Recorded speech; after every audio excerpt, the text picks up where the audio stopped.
Ladies and gentlemen, boys and girls, children of all ages, we proudly bring to you Mormonism Live! Shut up and sit down.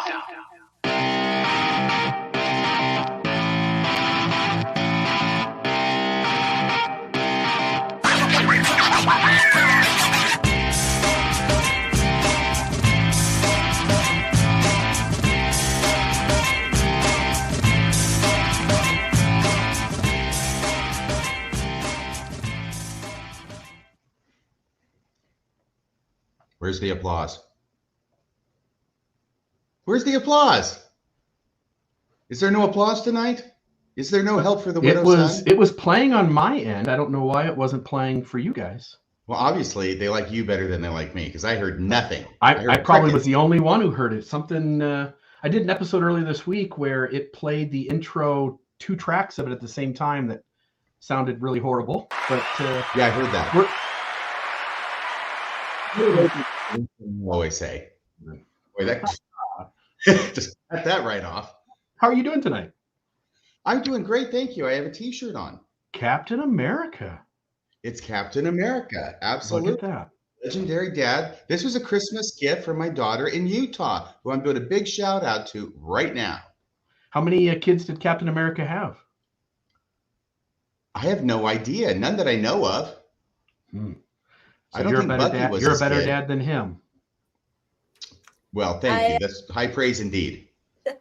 I just wanted to say I'm having a hard time because I'm in my new desk system, but I've got just a shout out Exmo shirts. So yeah, this is a new one from that I bought. So yeah, and Exmo shirts obviously also has our stuff with the logo on, which I repped if not last week, the week before, and so I just wanted to put that plug in there real quick, and then I'll throw a link to their website with our merchandise up in the chat. Folks can look there. By the way, we're almost at the end of the year. Folks, if you would like to become either a recurring donator or throw a few bucks our way, let me change the screen there. A few bucks our way, please do so. We'd love to have you support the show in that way. There's lots of other ways to support the show. We talked about that last week, but one of the things we didn't mention, I don't think, was the Amazon purchases. Maybe Maven mentioned it after I was done, but the Amazon purchases, if folks will purchase stuff through Amazon using Amazon Smile, designate Mormon Discussion Incorporated as the charity, and then some of those purchases, a little bit of that change comes our way, and we really appreciate it. But I'll put in the chat the merchandise and RFM. Otherwise, my friend, I'll turn the time over to you. Well, thank you. I want to talk tonight about an unsettling experience I had back in 1989. I was 29 years old. I've been through law school. I've graduated law school. That was in Texas, by the way. Went up to Washington, spent 2 months living up here and studying for the bar exam, which I took at the end of July 1989. Then you got to wait for several months to get the word whether you passed or failed the bar exam. I'll let you guess what it is that happened to me. I passed. I was so happy. I'm sure it was just by the skin of my teeth.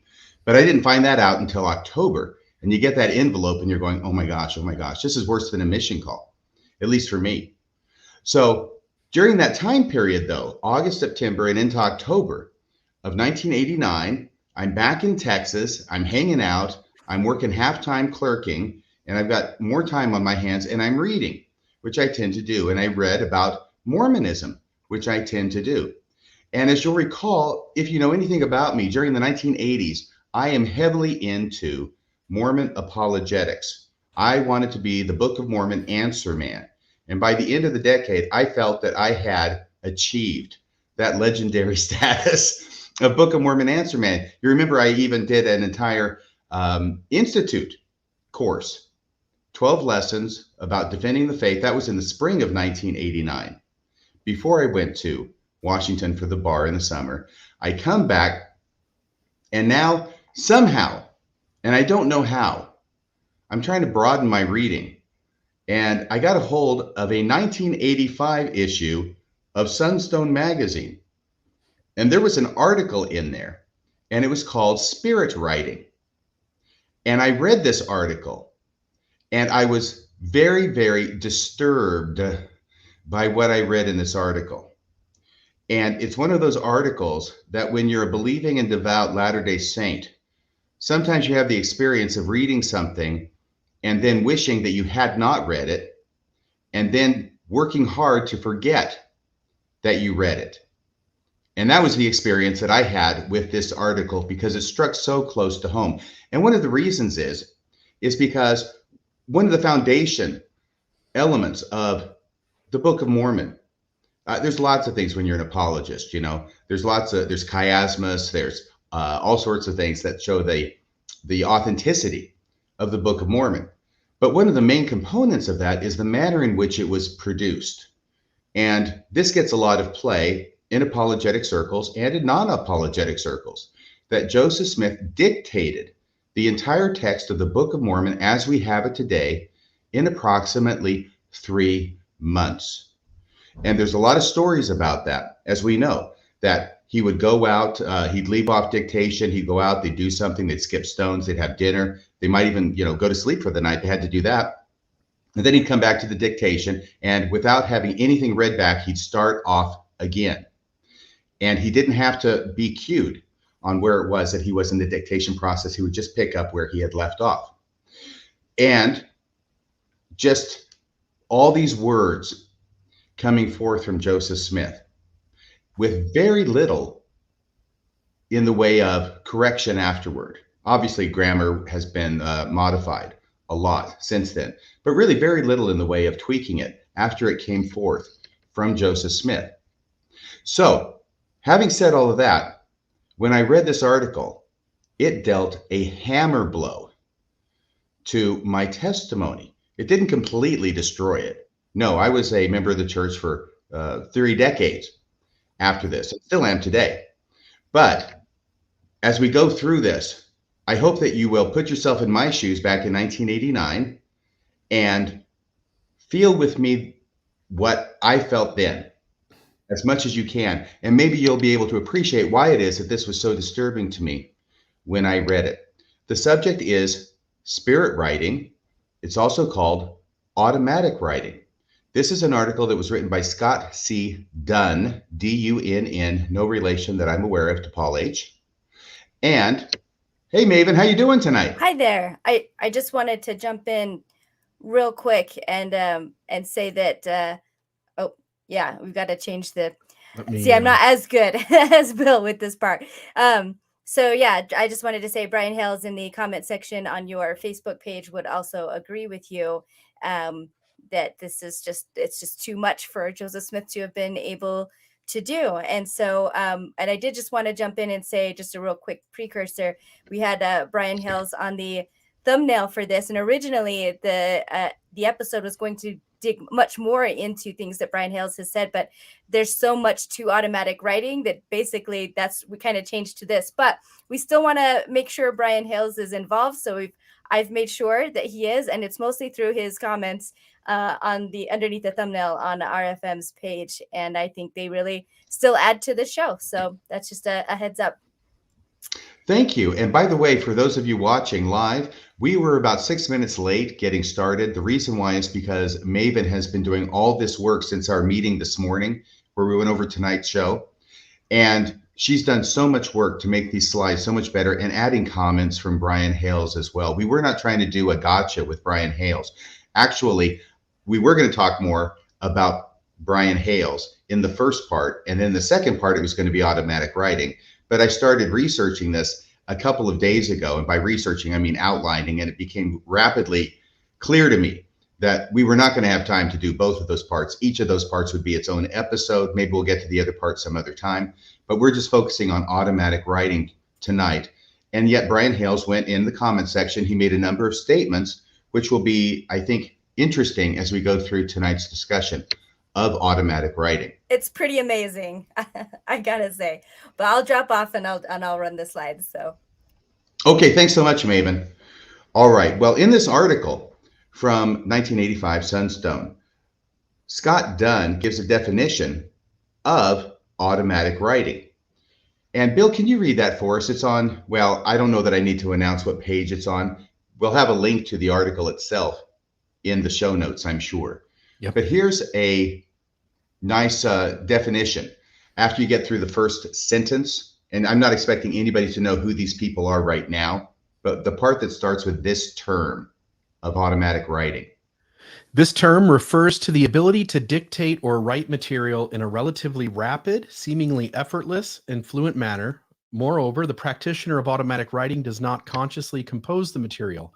Indeed, except for sometimes knowing a word or two moments in advance of writing or speaking, the individual is typically unaware of what the content of the writing will be. Yeah, and let me say that last sentence again, because that tricked me. Remember when we were rehearsing this morning? Indeed, except for sometimes knowing a word or two, moments in advance of writing or speaking, the individual is typically unaware of what the content of the writing will be. So that's a working definition of automatic writing, which is a phenomenon that has occurred on a number of instances throughout history. And this paper talks about a number of those. This automatic writing is also called spirit writing. And I think that the reason it's sometimes called spirit writing, and that was the name of the article, is because frequently, pretty much all the time, there may be exceptions, the idea is that there is a spirit entity or some kind of entity that is separate and apart from the person who's doing the writing. And the person who's doing the writing is writing down what's being communicated to them by this otherworldly entity. So that's why it's sometimes called spirit writing. I'm Megan, back. do you want to? Yeah, did you want to say something, or did you want to read the next slide? I Or actually both? want to share my screen really quick. This is so just it goes brilliantly with what you just said. For those in our audience that were not watching Mormon Stories up until just a few minutes before the show started with Mark Schultz, there is a part of his story where a member of the church, for those who don't know, his brother was murdered, and shortly after that, a member of his ward basically did this, said that he was channeling Mark's brother and wrote him a 3-page letter, basically talking to Mark from his brother from heaven. So I'm just sharing my screen. This is the episode. Well, let me actually put it on there. Hold on. Sorry. Here we go. Yeah, so this is the letter that he actually, because he still has it. So he read this word for word from a member of his ward who I was out jogging or something and felt that he was channeling Mark's brother. And I wish we had time to listen to it. It is wild and awful, I guess, but I mean, you can see he's smiling, so it's a very entertaining kind of a way, but this is something that definitely could be really malicious. But anyway, that's it. Just an interesting crossover to our topic tonight. Yes. And you know something? Sometimes a coincidence really is just a coincidence. Right. Unless there's some kind of divine being who's working things to his or her will to make these things happen within hours of each other. But that's really interesting. So this idea about spirit writing, Maven, as long as you're here, can you read the next slide? Sure. Let's see. All right. So this says many people who produce automatic writing attribute its composition to an outside intelligence. In some instances, such as those cited above, this external consciousness may have a name and personality all its own. These so-called channeled texts frequently revolve around some sort of religious theme. Yes, and if any of you out there are starting to think this is sounding eerily like the Book of Mormon, you're not alone. So we took that quote. It talks, what? I'm sorry, what, Bill? Oh, yeah, I know. It gets better or worse depending on your perspective. It was worse for me when I'm 29. It's not so bad for me now that I'm 62, but it took a lot of getting used to. So this is how it starts. It starts with 3 famous examples of automatic writing in the first 3 paragraphs. And the first one goes like this, and then I'm going to turn it over to Bill for the second one, and Maven for the third, hopefully. This is how it starts. This is a course in miracles. Please take notes. That's a quote. With these words, a Columbia University medical psychologist and self-proclaimed atheist was introduced to an inner voice which identified itself as Jesus Christ. Acting against her skepticism, because of course, if you're an atheist, you would be skeptical of something like that. Acting against her skepticism, the psychologist, known simply as Helen, obediently began dictating the words of the voice to a colleague. Now, note this is a dictation. Some automatic writing is actually done by writing, some is done by dictation. So Helen began dictating the words of the voice to a colleague. The result, after 10 years, was a 1,500-page manuscript that was published in 1976 as a 3-volume work called A Course in Miracles. Today, thousands of people in 47 states, I don't know what's wrong with the other 3 states, but today, thousands of people in 47 states and 15 countries study, individually or in groups, the words of this massive work, which promises to bring the miracles of love and inner harmony into their lives. Now, I was aware of this book. A copy was given to me. You know how we give out copies of the Book of Mormon? Well, I was given a copy of this book. It was paperback. It's big. It's intimidatingly big. And it was given to me by a fellow attorney. So obviously, this fellow attorney felt that it was significant enough and he wanted to share it with me. I don't think that I still have it. I think it may not have survived the last move, which is the same fate of many a Book of Mormon, I understand. And just to note, this would be about 3 times. Again, I don't know what a manuscript page turns into in a typed out printed book form. But as you're pointing out, the paperback book that you got was quite thick. So maybe 2 to 3 times the length of the Book of Mormon, for instance. Probably about 3 times, roughly 1,500 pages. And they do try and make it small because they're trying to conserve money on the paper. Yeah. So the second example of automatic writing is the Seth books. Can you read that, Bill, the next paragraph? We're not going to read, by the way, every paragraph in this tonight. I've gone through and I have picked and selected for the outline in order to give hopefully maximum effect. But here's the second paragraph in the second example. 2 years before this voice made itself known to Helen, another woman, Jane Roberts, began to experience psychic forces in her life. A novelist with no particular interest in the occult, Roberts conducted experiments in this new domain, which soon led her into contact with Seth, a discarnate personality which spoke through the medium of Roberts' mind and voice. In these sessions, Roberts lapsed into a trance while Seth lectured on complex philosophical and metaphysical subjects quite beyond the educational experience of Jane Roberts herself. By recording Seth's dictation, Roberts and her husband produced well over a dozen books which have acquired considerable popularity with the religiously and mystically minded segment of the American reading public. Any comments about that, Bill, or Maven, before we go to the third one? Okay, Maven. We'll Number 3. All right. Equally curious is the case of Levi H. Dowling, a man born just a month before the martyrdom of Joseph Smith. Dowling, who pursued careers as a pastor, medical doctor, and writer, experienced visions from childhood and was eventually commissioned by, I don't know if it's Vissel, the goddess of wisdom, to record the Aquarian Gospel of Jesus the Christ. This scripture-like production purports to be a transcription from the Akashic records recounting a heretofore unknown ministry of the Savior. I know, it sounds like the one that Jesus did to the Americas. Anyway, moving on. Yeah, it's this a transcription from Yeah. other records in an ancient language.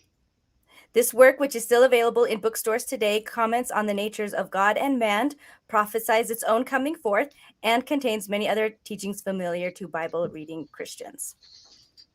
This one I really like because the title is The Aquarian Gospel of Jesus the Christ. And when it says "the" in there, you know it's true. Elder Talmage gives his nod of approval. There you go. Yes. Okay, so there's 3 examples. These aren't even the 3 most examples that are most like the Book of Mormon and Joseph Smith's production of the Book of Mormon. But what I'm starting to see as I'm reading this article is that the Book of Mormon is not unique in the manner in which it was translated or dictated. It actually falls into a class of other books that have been produced in similar ways. So I think you can understand why it was that this was quite disturbing to me. In fact, there are scholars who study automatic writing and the different automatic writing texts that exist. and they write articles about it, just like there are scholars who write about the Book of Mormon or the Bible or whatever. The interesting thing is that scholars who write and are knowledgeable about the phenomenon of automatic writing commonly include the Book of Mormon. These are non-Mormon scholars, but they include the Book of Mormon as an example of automatic writing. Do we have that slide?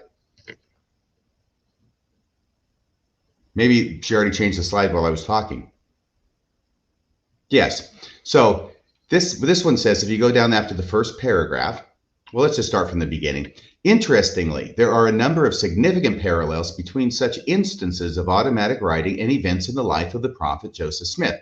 Indeed, historian Lawrence Foster and other non-Mormon authors have suggested that automatic writing was the very method through which Joseph Smith produced the Book of Mormon.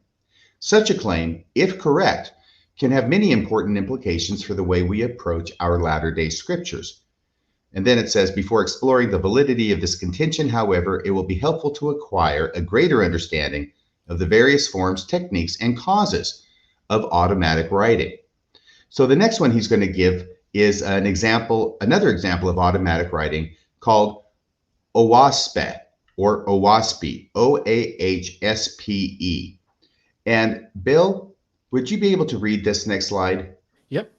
So many people who produce automatic writing attribute its composition to an outside intelligence. In some instances, such as those cited above, this external consciousness may have a name and personality all its own. These so-called channeled texts frequently revolve around some sort of religious theme. For example, the OHSP, a work belonging to this genre, I don't think I said it the same way you did, but work belonging to this genre claims to be a new Bible in the words of Jehovah and his angel ambassadors. Like the conventional Bible, this volume consists of various books and includes an account of the creation and early history of the earth, as well as doctrinal and prophetic discourses. Interestingly, this 1882 production, created automatically through the typing of dentist John Newborough, was also contains several lines of unusual characters or hieroglyphics, which are translated in the book's glossary.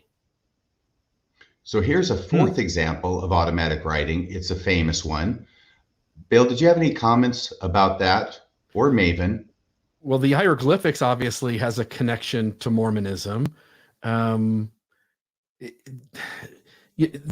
we're going to go through the night, there's just so many of these connections. And I'll just say, I spent the day after I got off the phone with you guys this morning, I spent the day on YouTube and looking up a few podcast episodes on automatic writing. There are numberless examples of this being done. I was showing you guys this morning, there was a girl on YouTube who was just for the first time, like trying to learn how to do it. And she started off with squiggles, and then she suddenly started writing out thoughts that apparently were not her own. And the ideas conveyed were very different than something a person in the year she lives in, which is now, would write.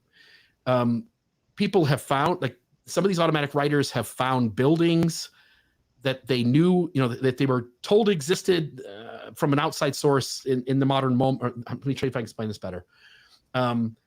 The Glastonbury Abbey is one example of this, where a person knew that there were buildings on the property, but they didn't know where the buildings were. And then this outside source through automatic writing told them where these buildings were, and they found them, to the point where the community celebrated this person. And even though they had no training, they awarded them to be like the archaeologists for this private grounds. So when you're saying buildings, are you talking about ruins that were under the ground and not readily observable? Yes, like old ruins underneath the ground. He was able to find them. He had no training, but it essentially does it. My point being is that when you study all of these cases that we're going to go into tonight, as well as 50 others, they're very strange. Again, I'm not saying I'm convinced by them, but I'm given pause. And there seems like there is something going on that we don't quite have the ability to explain yet. Very good. And as we go on, we'll see how well the Book of Mormon production, as currently taught by the LDS Church, fits very nicely into this class of writings. Now, the next one is, I think, the most famous one, at least to me personally. It's called the Urantia book. Have you ever heard of that, Maven? You're paused, Maven. You're muted, Maven. I didn't want to say it. You're muted. Glass I feel houses. like I have. That might be a but- first for you. No, I think it's actually the second time. Maybe I think I feel like it happened last week. But anyway, We've all had one or two. Yeah, or 100. Anyway, yeah, your question was I think I have heard of it, but I've never explored it more, and so I wouldn't have been able to roll that name off of my tongue if you had asked me before looking into this. So. And Urantia actually, within the context of the book, means the earth. It's the name for the earth in some other language. Do you want me to go ahead and read this quote here? Would you please? That'd be great. Okay. Probably better known is the Urantia book, a 2,100-page library of cosmology, philosophy, and religion, published in 1955. Disciples of this work consider it to be a divine revelation, a work that will quote unquote will change you. It is said to answer the three most vital questions being asked on earth today, namely, who am I? What am I doing here? And where am I going? Huh. That sounded vaguely really familiar familiar to me. Yep. I know back when I joined the church back in 78, the missionaries were told to ask these. These are the golden questions. They would ask everybody these questions as a means of introducing Mormonism to them, because we have answers to those questions. They may or may not be the same answers as provided in the Urantia book. I suspect not. Probably not exactly. Now, we get to some of the ways in which these texts are produced. And there's a nice picture of the Urantia book. It is massive. It is absolutely, it's 2,100 pages. Yeah, it's huge. So we get to some of the methods by which these are produced, and these include crystal gazing or even stone gazing. I guess crystal is a form of stone, isn't it? So if we have the next slide, and I'll go ahead and I'll read this one since I think it's my turn. Others use different implements to produce automatic writing. Stone or crystal gazing, sometimes called scrying, for example, is a well-documented method of stimulating this kind of writing. In most of these instances, the individual gazes into the stone or crystal and experiences some sort of vision while the hand writes automatically. This writing typically reports information seen in the vision. In some cases, the stone gazer's vision reveals written words rather than events. For instance, one woman relates, quote, I had been trying to obtain automatic writing while looking in the crystal. I was also wondering who had put a pair of lost scissors in the very conspicuous place where I had just found them. I saw a name written and found that my right hand had written the same name. We're going to need the rest of that. Do we have the rest of that, Maven? Right, the same name. I found that my hand had written the same name. Other individuals' dictations describe what is seen in the crystal. As an example, one psychologist reports the case of a young boy who, though considered stolid and unimaginative, dictated a fantastic adventure story which he saw enacted in a crystal while his hand wrote automatically at the same time. Any thoughts about that? Sounds a little bit like our local town scryer from Palmyra.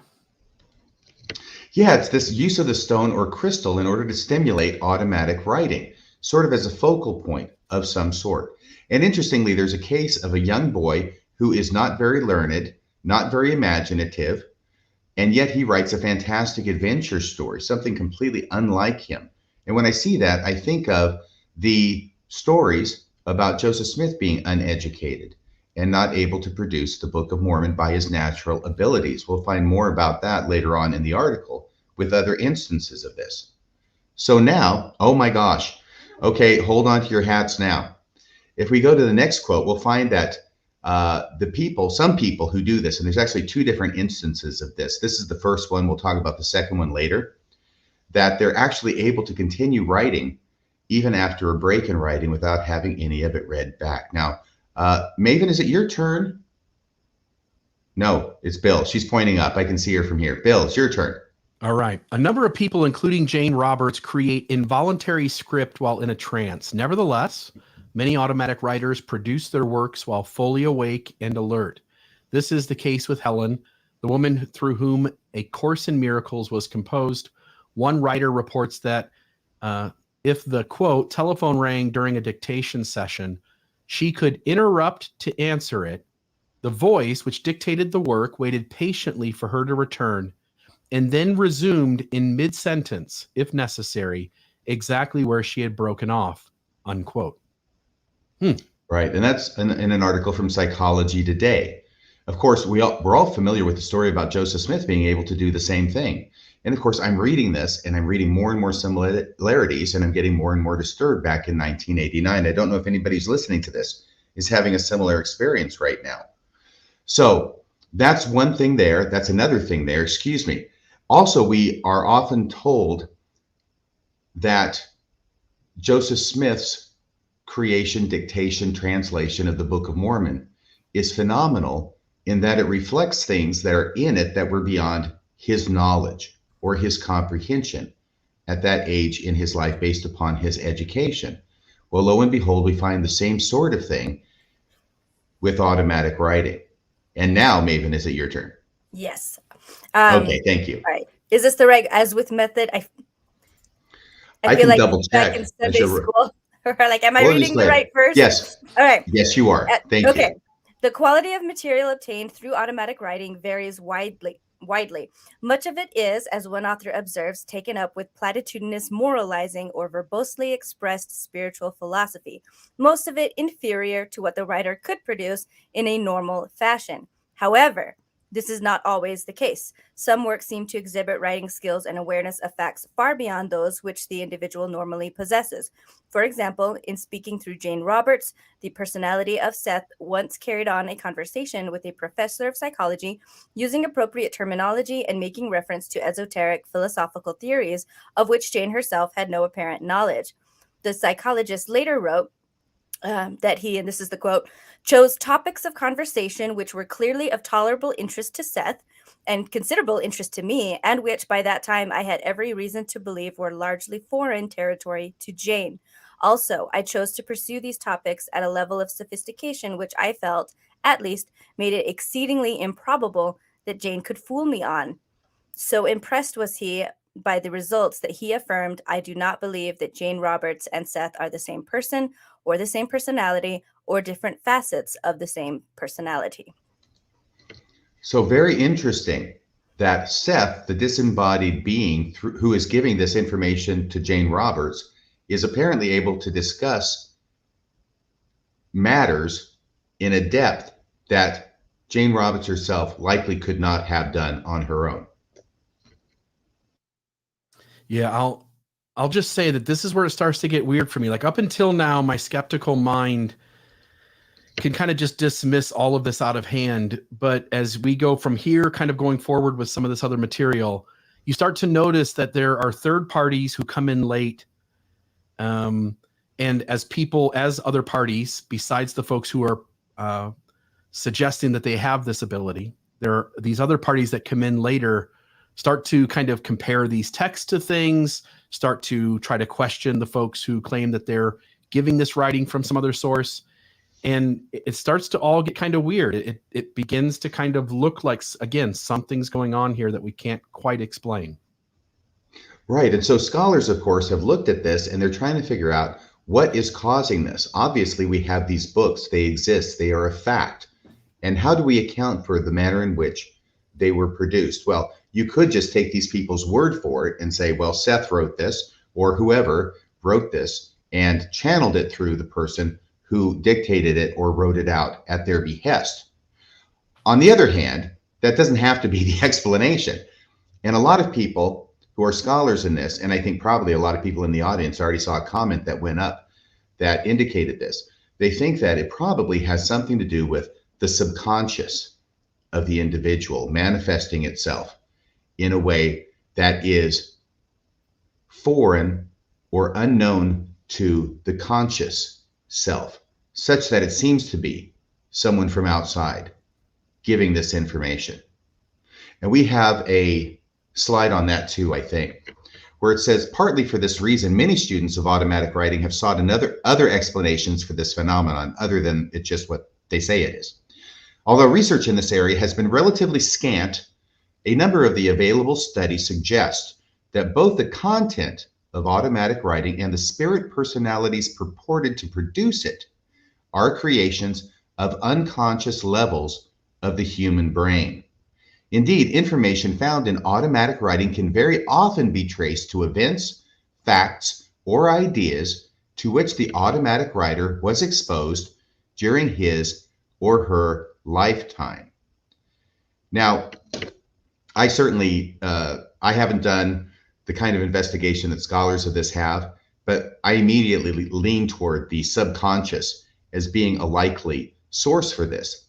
But it's really interesting that information found in automatic writing can very often be traced to events, facts, or ideas to which the automatic writer was exposed during his or her lifetime.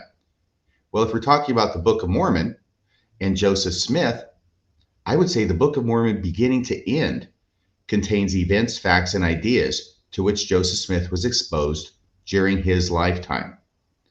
From his father's dream of the tree of life, to the entire mound building scenario, and the origin story for the Lamanites being a dark-skinned people, and there used to be a light-skinned people. This is all the mythology that was in circulation in Joseph Smith's milieu. I'm working on pronouncing that word correctly. Milieu, I think, is how I've been taught to say it. So that's very interesting to me as well, because that helps account for all these things in the Book of Mormon that Joseph Smith would have encountered in his own environment. Bill, you wanted to say something? Yeah, just that within this concept, the church has on its record the statement that the Book of Mormon is the most correct book on earth, and if anyone abide by its precepts, the quote that we've all heard 100 times.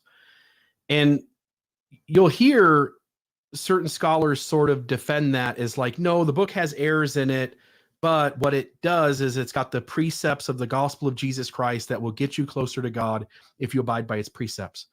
But as we pointed out several times on this podcast over the last couple of years, Brian Whitney worked in the church historical department and was comparing Joseph's writings, Book of Mormon text, with sermons of Joseph Smith's day, and there were a significant amount of overlap, to the point where Richard Bushman on Mormon Discussion Podcast several years ago, there's a quote that's out there that everybody uses when I interviewed him, where he says it's just full of 19th century material, full of the sermons and the Christian teachings of Joseph Smith's day.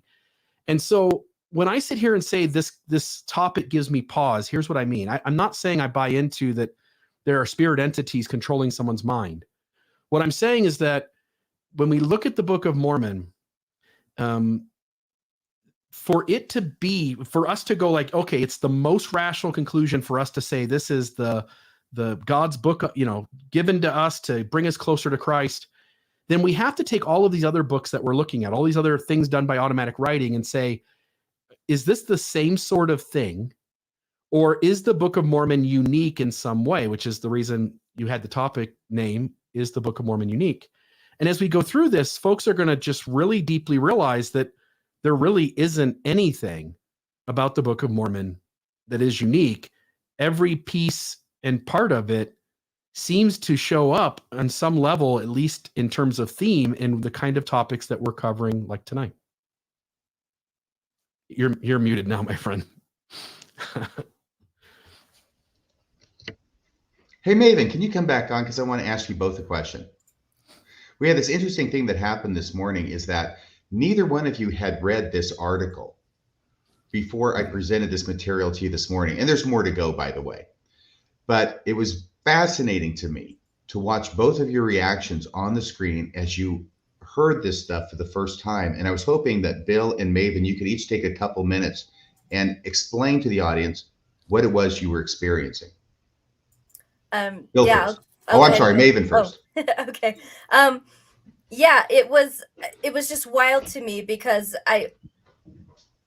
the number of similarities, especially when you're growing up in the church, all of these things that are said about Joseph Smith as things are always given as evidence of the Book of Mormon being true. And of course that there's just no other explanation other than revelation, and that Joseph Smith is a prophet. He's got this direct connection with God. And so it always made sense, if someone had said in conference, say Jeffrey R. Holland, that one would have to crawl under or go through or jump over the Book of Mormon to be able to discount this church.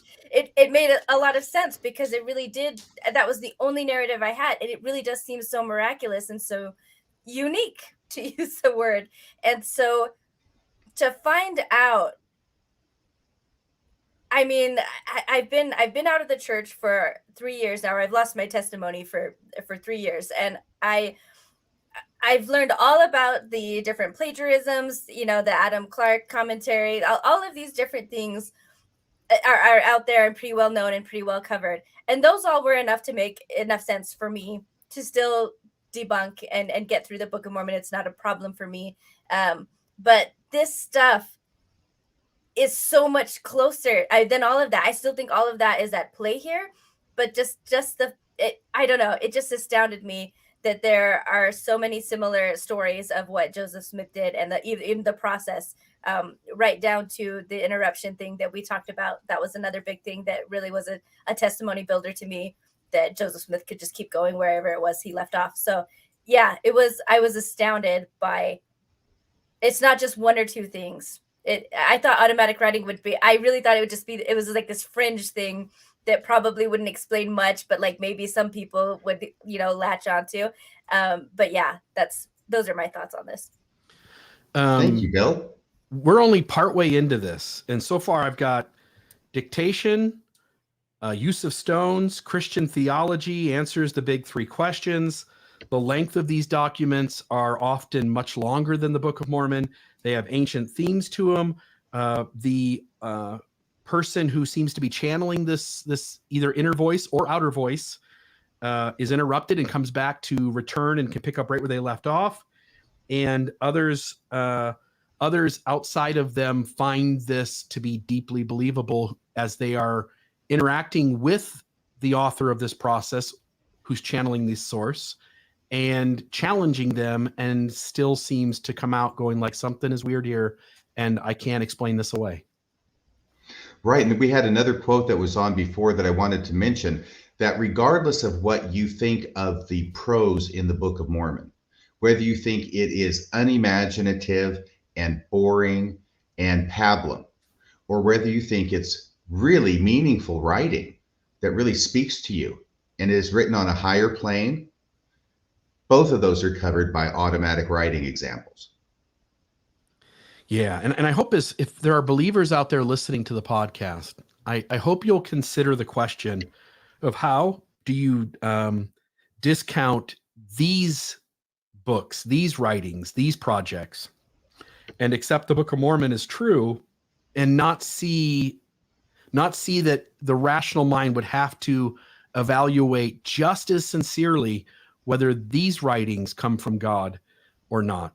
In other words, if all of the layers of themes and mechanisms that go into producing these works are almost entirely a complete overlap with the Book of Mormon, then one would have to take these works seriously. And my hunch is, because I know how I was when I was a believer, is the Book of Urantia wasn't even worth my time. I'm not even going to read it. I never even wanted to read 3 pages of it to figure out if it was interesting.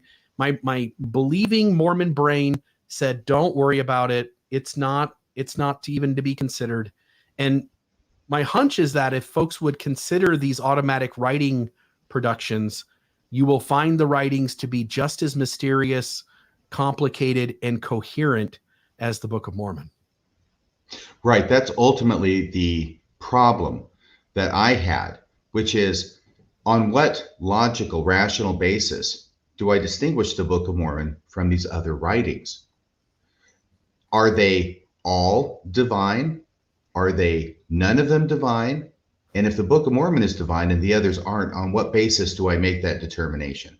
Yeah, especially when multiple ones of these, the person doing the dictating or the writing, the one who's channeling the source, is claiming that the voice that they are receiving, that is putting these words on paper, has a divine message intended for the world audience. Right. That's another thing. Very good. So the next quote from this paper has to do with the fact that maybe it's subconscious, maybe it's external, maybe it's a combination of both. They're trying to come up with an idea as to what it could be, and maybe it's a hybrid. On the other hand, the fact that automatic writing contains material from the writer's memory does not mean that it cannot also contain paranormally derived information. In other words, it is entirely possible that an automatic text may contain a mixture of the writer's own ideas and the ideas of some external, possibly divine, intelligence. Because the possibility for such a combination exists, it is often very difficult to rule out entirely supernatural explanations for automatic writing. Ultimately, of course, there is simply no way either to prove or disprove such claims. To a great extent, belief in the influence of otherworldly minds and powers on automatic writing remains a matter of faith. And what I take from that is that what is true of, say, the Urantia book or A Course in Miracles is likewise true of the Book of Mormon. There's no way of telling exactly where the human element leaves off and the supernatural element commences, if indeed there is a supernatural element involved at all. So that's going to be a matter of faith. And just to note that as we look at the Book of Mormon, scholars even within the church, Richard Bushman we just named, I think Terrell Givens would say this to a large extent, I think even Patrick Mason might acknowledge this, that there is a lot of the Book of Mormon that can be explained by 19th century material. And I would pose that some of these projects that we're talking about tonight that involve automatic writing would be the contemporary material from the author's day would be less substantial than the Book of Mormon. Does that make sense? Like the Book of Mormon Yes. appears compared to these things, juxtaposed against these, to be more evident of using 19th century contemporary material than, say, the Urantia book. Yeah. Yes, whether subconscious or conscious on Joseph Smith's part. But if automatic writing, then it would be more subconscious, we would think, if that were the theory here. Yeah. Okay, so the next thing that is talked about is that deception is not required in automatic writing. In fact, it's probably less likely in most of the instances of automatic writing. And Maven, if you're there, and if you're able to, could you read this?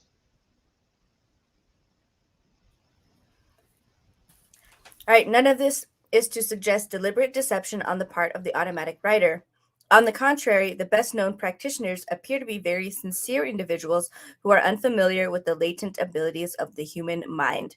When they discover that they can rapidly produce writing of a quality superior to their natural powers, they very understandably suppose that such works must come from an outside source. Right.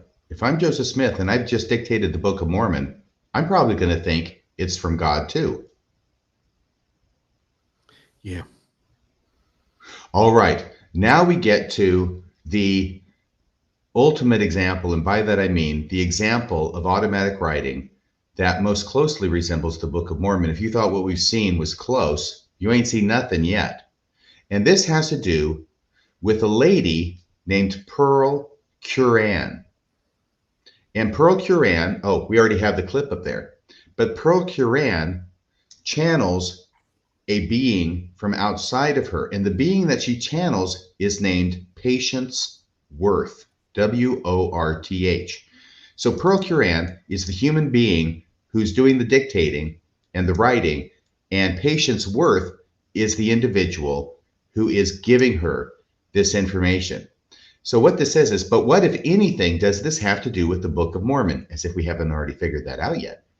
In spite of the association of this phenomenon with hypnotism and Ouija boards, a number of parallels exist between Joseph Smith's production of scriptures and instances of automatic writing. These parallels can best be illustrated by a detailed recounting of one of the most extensively documented examples of automatic writing, the case of Patience Worth. This unusual story began one hot summer evening when Pearl Curran, a St. Louis housewife, not a New York farmer, but a St. Louis housewife, was persuaded by some friends to experiment with a Ouija board. After some false starts, the pointer began spelling out words.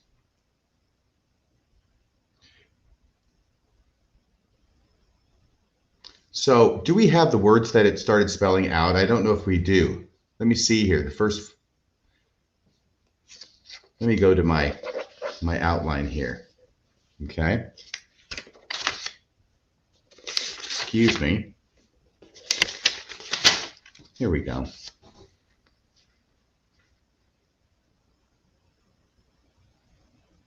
Okay, well, let's start spelling out words at any rate. We're going to talk about those words because this isn't just one book. This is a series of books and poems and literature that the spirit being Patience Worth is giving to this woman, Pearl Curran, as she writes it out.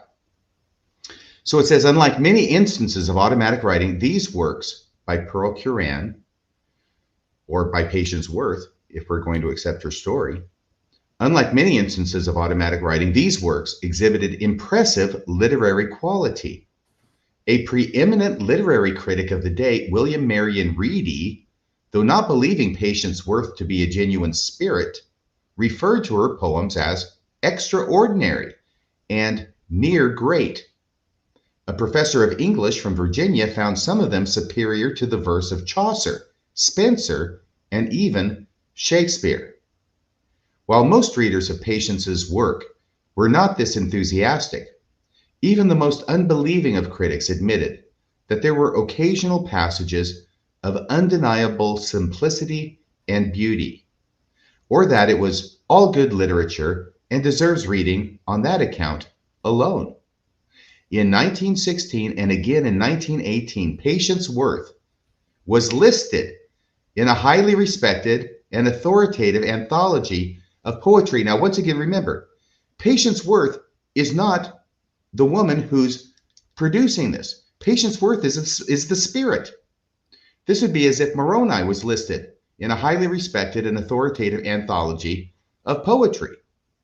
But Patience Worth was. The same volume, which included 10 poems by Amy Lowell and 5 by Edna St. Vincent Millay, listed some 88 poems by Patience Worth, several of them marked as poems of distinction. Any thoughts about this? When you said like there's a few notable passages, like even the biggest critics who didn't buy into it said, man, every once in a while there'd be a real gem in there. And I'm going to tell you, I've read the Book of Mormon more times than I can count. And for the most part, it's just a boring book, not very well written. But there were these gems every once in a while, right? You'd get into a sermon of Alma or something in Moroni, and there'd be just that verse every once in a while that you'd be like, that's why the book was needed. That's why it's here. That's why the Book of Mormon's true. Otherwise, it's mostly just pretty dull and not a great storyline and not very well written. Well, Bill, Stephen? I was going to say there are people that would disagree with you, as Brian Hales pointed out. These are non-Mormon scholars or just people of note. So again, this is where Brian Hales gave a very useful comment in this section. I'll go ahead and read this. He says, the Book of Mormon this is a quote, the Book of Mormon is the masterpiece of a most common man, writes Washington University professor Kenneth Wynne. The Book of Mormon is a seminal work. More recently, Yale University Chair of History Daniel Walker Howe wrote, true or not, the Book of Mormon is a powerful epic written on a grand scale with a host of characters, a narrative of human struggle and conflict, of divine intervention, heroic good and atrocious evil, of prophecy, morality, and law. Its narrative structure is complex. The Book of Mormon should rank among the great achievements of American literature, but it has never been accorded the status it deserves since Mormons denied Joseph Smith's authorship, and non-Mormons, dismissing the work as a fraud, have been more likely to ridicule than read it. And one more, 1993 Pulitzer Prize for History recipient Gordon S. Wood described it frankly. The Book of Mormon is an extraordinary work of popular imagination and one of the greatest documents in American cultural history. Nathan O. Hatch, author of the highly influential book, The Democratization of American Christianity, calls the Book of Mormon an extraordinary work. Yeah, so two thoughts. One is that for every quote where the Book of Mormon is said to be just incredible, and amazing, there are 1,000 people who stand behind that going like, it's, it really isn't that big of a deal. The other thing too, is if we're going to look at books like the Urantia book and others that we're talking about tonight, we would also have to then take just as seriously the praising comments about these productions as well. Agreed. You're muted, my friend.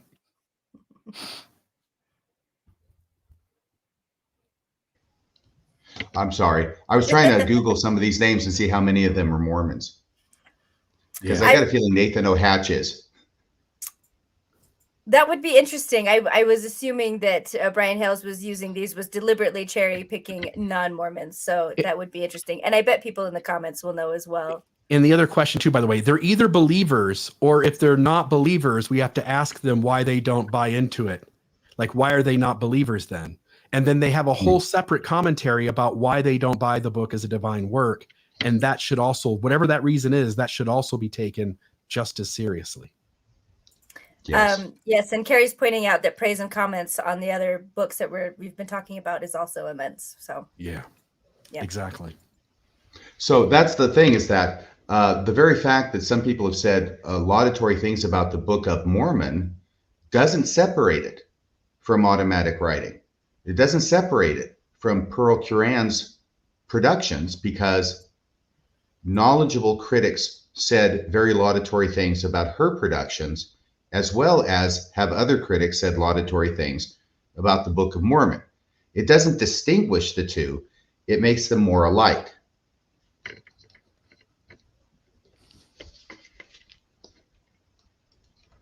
And with that, I guess we'll continue. So we're going to go to a very specific book. It's the most famous book that Pearl Curran ever dictated, or should I say Patience Worth ever channeled through Pearl Curran. And this is called The Sorry Tale. So in time, the entity who identified herself simply as a wench dictated a number of novels and plays. These two received substantial critical acclaim. The most popular was The Sorry Tale, a massive historical novel relating to the life of Jesus Christ. The work generally received favorable reviews and earned Patience Worth, once again, this is the spirit. It earned Patience Worth a place among the outstanding authors of 1918, as judged by the Joint Committee of Literary Arts of New York. A reviewer for the New York Times called The Sorry Tale a wonderful, a beautiful, and a noble book, one constructed with the precision and accuracy of a master hand.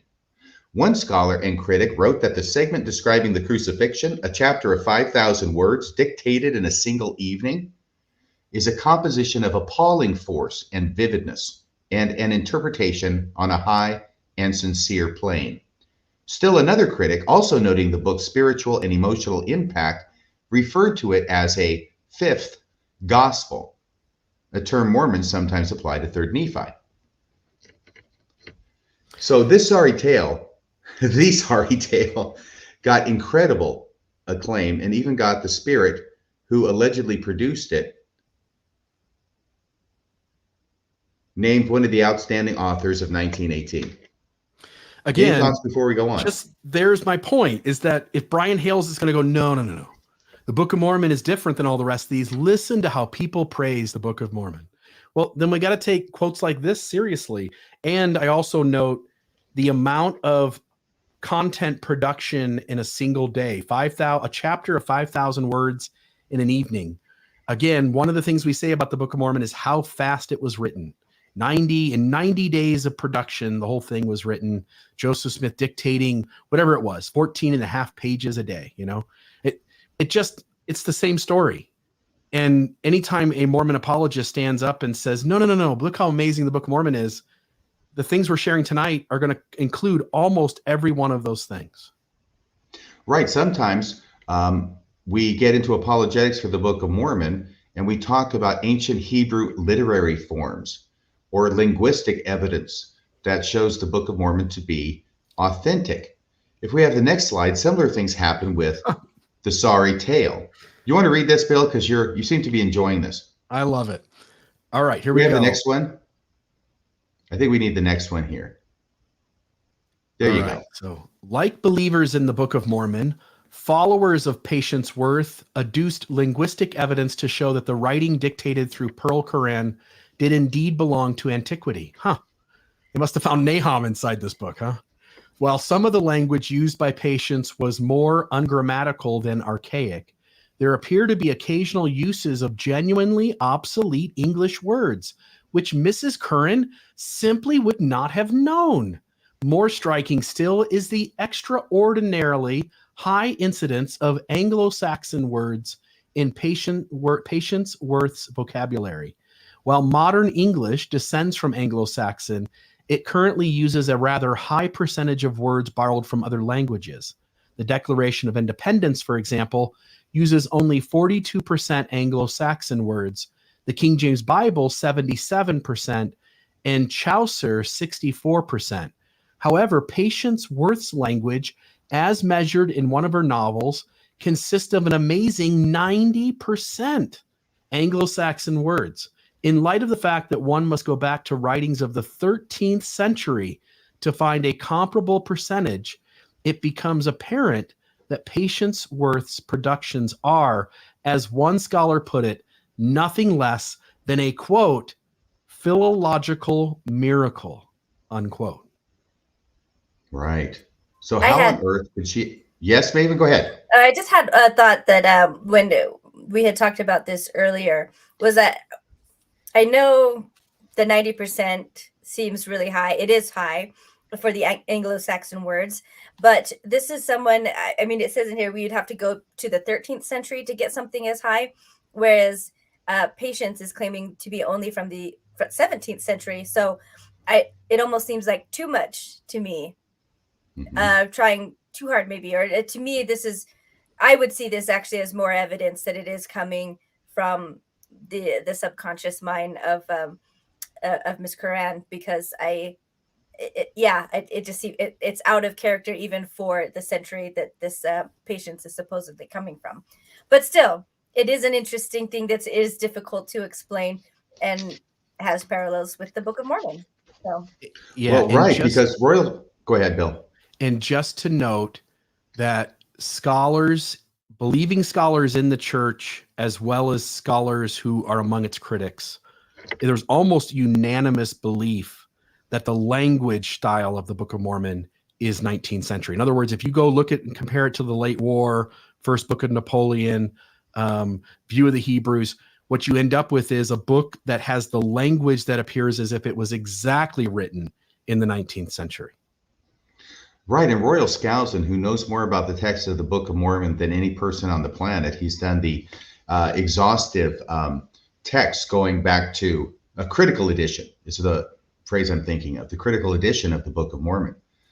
He has located and published on the fact that he finds in the Book of Mormon phrases and word usages that predate King James English, that go back another 100 years or so.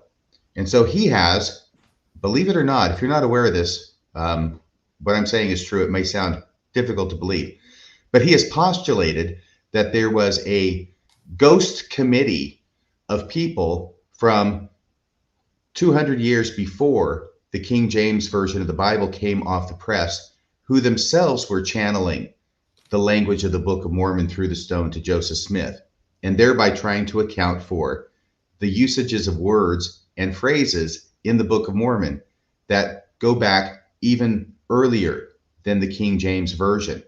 So that's something where I see a parallel here as well. You heard about that, right, Bill? Yeah, except for things like Adu, which again, I don't have a problem. It's a straw man complaint by critics, because it's not one that I complain about or you complain about, but just to note that there are modern French words in the Book of Mormon too. Yes, to you and you and you. Now, a lot of people, they talk about Joseph Smith and his lack of education. He could not have produced a book as sophisticated as the Book of Mormon with his lack of education. Well, believe it or not, people say and have said the same thing about Pearl Quran, that she could not have produced this on her own because she had such a lack of education. Another startling thing about the works attributed to Pearl Quran, I'm reading from the article again, is their accuracy on factual details. Oh, I apologize, I skipped in my outline. This has to do with factual details that are in the works produced that are apparently beyond the ken of the author. Another startling thing about the works attributed to Pearl Quran is their accuracy on factual details, which Mrs. Quran apparently could not have known. The defense often applied to writings in Jerusalem. Yes, exactly. The defense often applied to writings given through Joseph Smith. Regarding the sorry tale, one author notes that scholars and literary critics agreed that even a lifetime of reading all available knowledge of the Holy Land, reading that apparently never took place, but even if it had, still would not have given Mrs. Quran the information to produce a book with such verisimilitude. It was as if she were really there. Similarly, after the publication of Hope Trueblood, Patience's novel of English life, the London Times asserted that the book reveals a familiarity with nature as it is found in England and with the manners of English life of the older time. Remember, this is being written by a housewife in St. Louis. Okay. Another, and I don't say that disparagingly, only it could be a farm boy in upstate New York, right? Right. Without the background, without the knowledge. It's a person somewhat uneducated in a completely different locale than the place they're writing about. And yet in the homeland of where the book is written, folks are reporting that it seems to be deeply accurate. And it's used as a proof or an evidence that actually Patience Worth really does exist and really is channeling these words through Pearl Quran. Another British paper commented that sections of the work appeared to, quote, show an uncanny knowledge of English social life in the 17th century and before, end of quote. So whatever you can say for the Book of Mormon, and even if we grant that the arguments made by apologists, and they're not all they're cracked up to be, believe me, said the former apologist, but even if we give them all the weight that the apologists want to put on those arguments, it doesn't make them different than this other example of automatic writing. It makes it more like it. Maven. I would say that, like this is saying, I lost that. Patience's book reveals a familiarity with nature as it is found in England. That's not a claim that can be made about the Book of Mormon, because the nature, i.e. flora and fauna described in the Book of Mormon, were all, as we know, majorly anachronistic, and most of the things whoever wrote wherever the Book of Mormon came from, obviously did not know about the plants and animals that were native to the area versus what was brought over once it was colonized. So so this is something that the Book of Mormon doesn't even actually live up to. That's kind of a failure and less accurate than this one, apparently. Yeah, less anachronistic. Yeah. Good point. So Patience Worth may have actually done a better job of communicating to Pearl Quran than the Peepstone or the Gold Plates did to Joseph Smith. I wish Patience maybe could have come through for Joseph Smith, because she probably would have known about tapers. So, yeah. Yes, you know why that didn't happen, don't you? Evil apostate. Well, because it was Moroni, I guess. No, it's because Joseph Smith didn't. Hang on. Here's the punchline. It's because Joseph Smith didn't have enough patience. There you go. One of those moments of loose translation, and the next paragraph would be a tight translation, right? Nahum requires a tight translation. Nephi requires the word name Nephi being Egyptian requires a tight translation. Kurlams require, a tight translation because it's some word. Mahanri Moriankamer, underlined horses with a flourish, and barley and wheat and wheels and chariots and metal ore being made into refined metal. It just, I don't know. Yes. Well, before the wheels come off our chariots, we better proceed. Let's do it. And this is where I thought we were, because people talk about Joseph Smith's lack of education as a proof that the Book of Mormon must be inspired and from God. Well, same thing happens with Pearl Quran. Bill, could you read this one? Like Joseph Smith, Pearl Curran appears to have lacked the education necessary to produce such works. Individuals close to her were quick to point out that while she was an intelligent woman, Miss Curran was clearly unacquainted with early English literature and never had read anything archaic. This curious situation prompted one observer to note that, quote, if Patience Worth be an invention, the inventor is a genius of no mean order, unquote. Huh.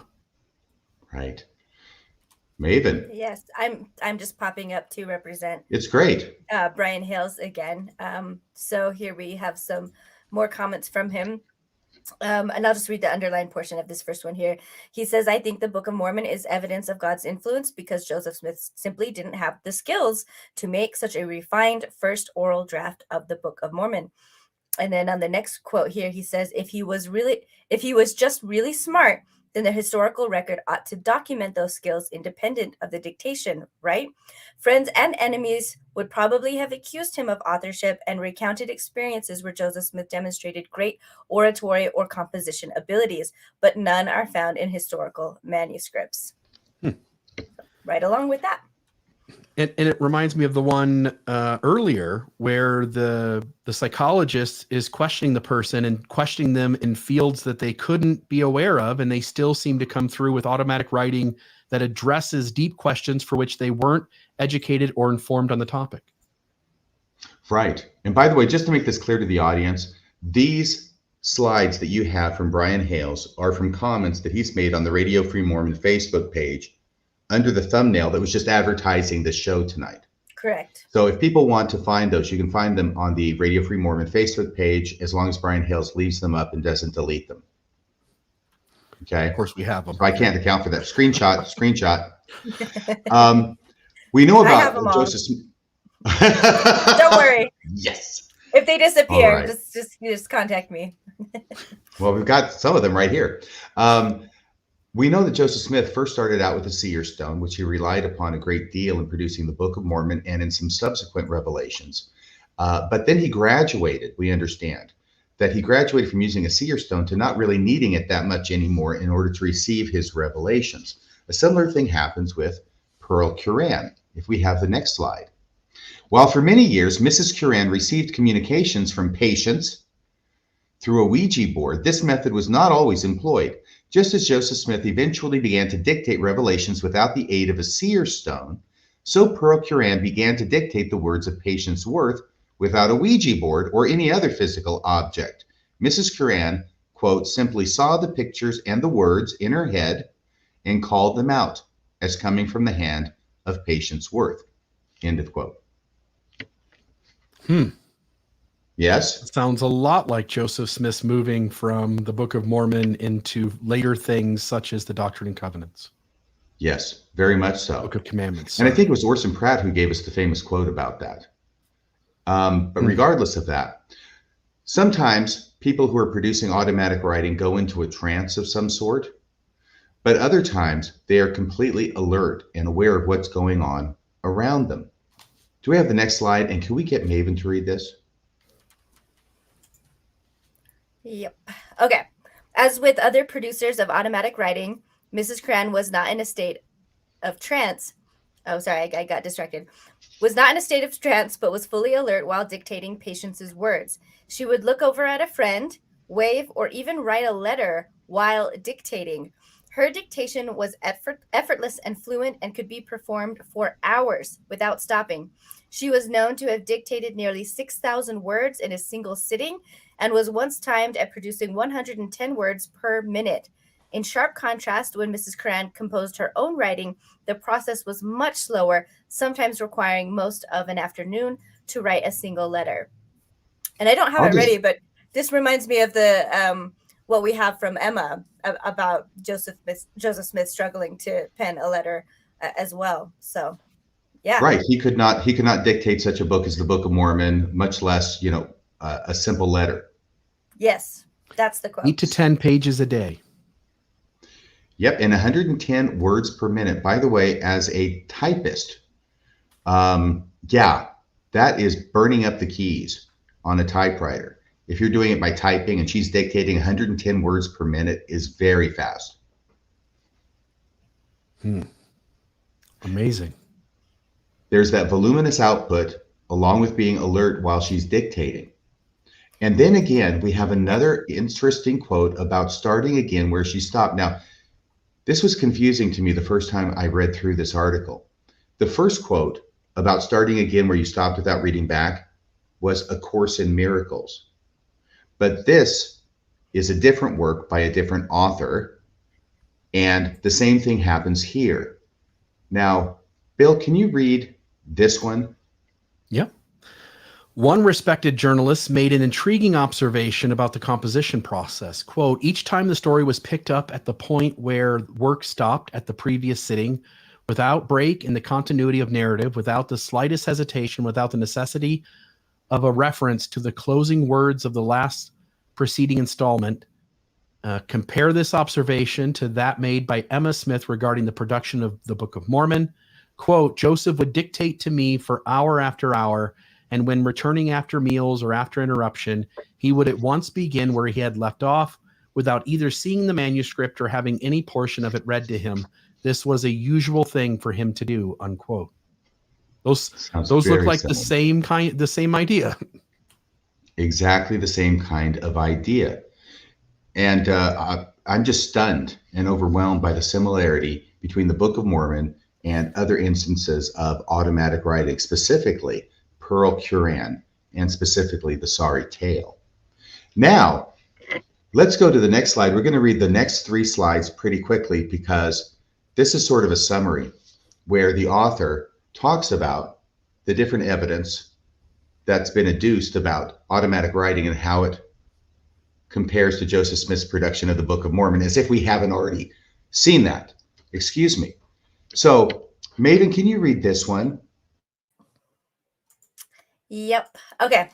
More importantly, the manner in which Joseph Smith produced the Book of Mormon, and apparently many revelations and other scriptures as well, bears strong resemblance to the process of automatic writing.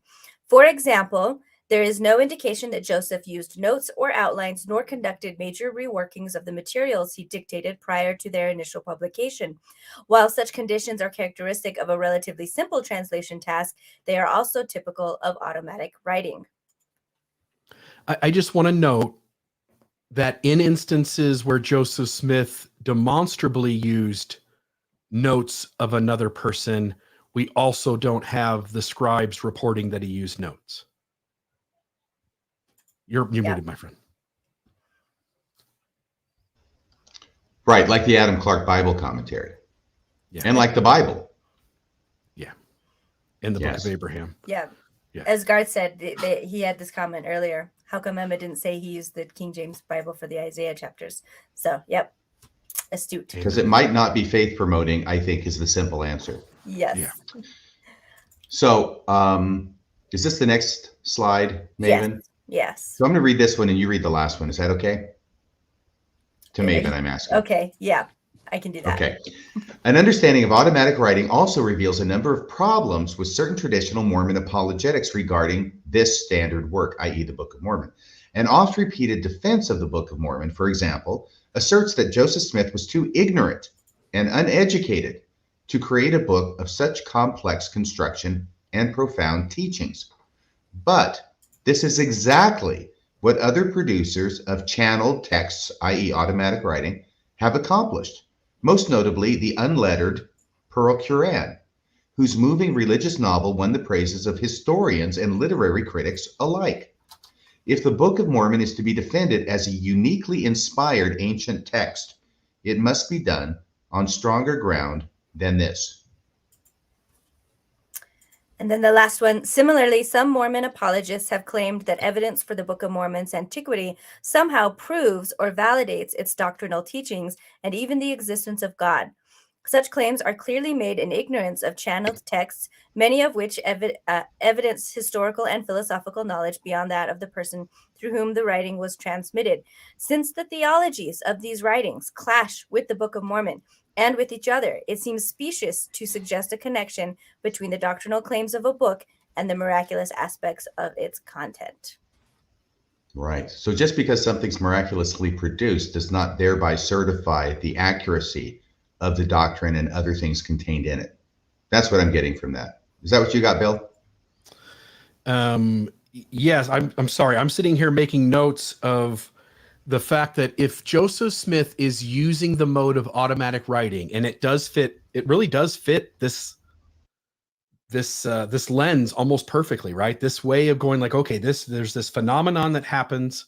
Here's 24 people who have done it on record.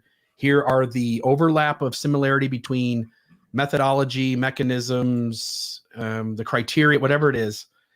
And then if Joseph Smith is doing that, then there isn't a reason, as you pointed out earlier, there's not a reason why he can't access something he's already read or heard or thought about.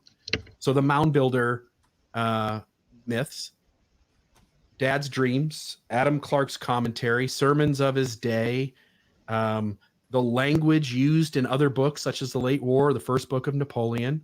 It really does. Again, I'm not saying... I'd also say Thomas Murphy's research on the neophytes and a lot of the Indian stories coming, having parallels in the Book of Mormon as well. It also makes more sense for why he connects certain kinds of words, for instance, Nephites and neophytes, right? If your brain is kind of working in that subconscious space, it makes a lot of sense to start connecting ideas that don't come standard to the way our human brains think about things. And it seems as though everything Joseph Smith did in terms of the translation of the Book of Mormon seems to fit the automatic writing methodology and the mechanisms around it almost perfectly. Right. And if I can go back to a talk by Elder Holland, which I think actually Maven referenced earlier, about going around or under or over the Book of Mormon in order to get out of the church. He's talking about Hiram reading from the Book of Mormon on the afternoon of the martyrdom and turning down the page of the book. This very book, but we don't have to go there right now. Right.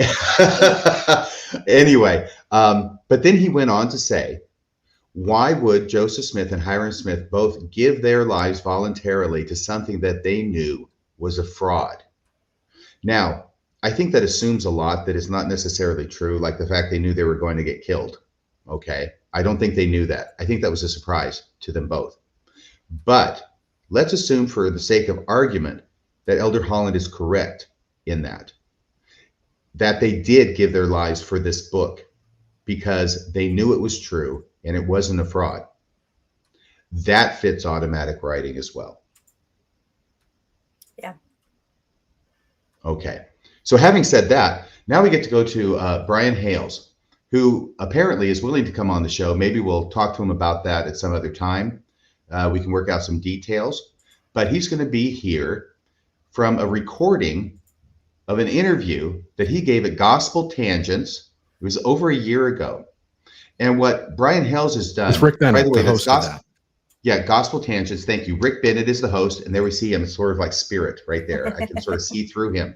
That's either Rick Bennett or Topper. Old joke. So what Brian Hales is doing is he's trying to do an exercise in which he is listing the different secular explanations or naturalistic explanations for how the Book of Mormon came out. And he believes that if he can disprove all the different secular or naturalistic explanations that have been proposed, he thereby proves that the only one that's left is the divine theory, the one promoted by the church, the one that we've all heard, and that God and an angel were involved and the gift and power of God were involved. Then that has to be correct. So it was in the course of this that he, being Brian Hales, addresses automatic writing. And he does so in really just about 2 minutes. He doesn't give a lot of time to it. And the first thing that you will note, I'm going to just let him talk here in a second. But the first thing that's striking about it is that he doesn't contest the facts.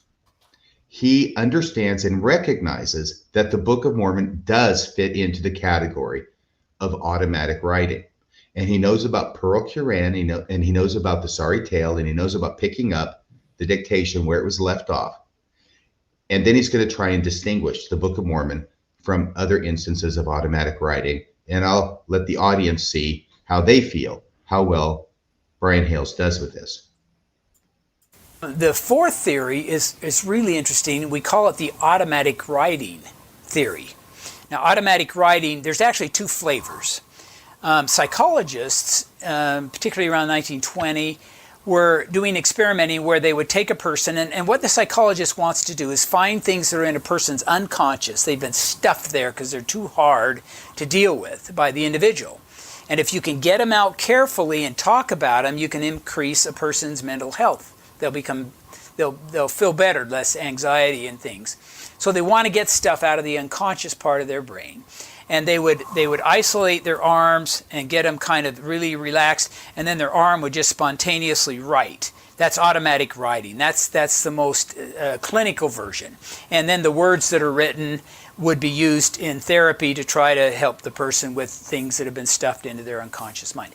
There's another form of automatic writing, also called trance writing, where people are put into a hypnotic trance and then they can write, or they go into some kind of a mode where they're able to produce words that they couldn't do cognitively. Automatic writers of this sort never claim authorship of the words. These words came through me from another source. That's always what they will say.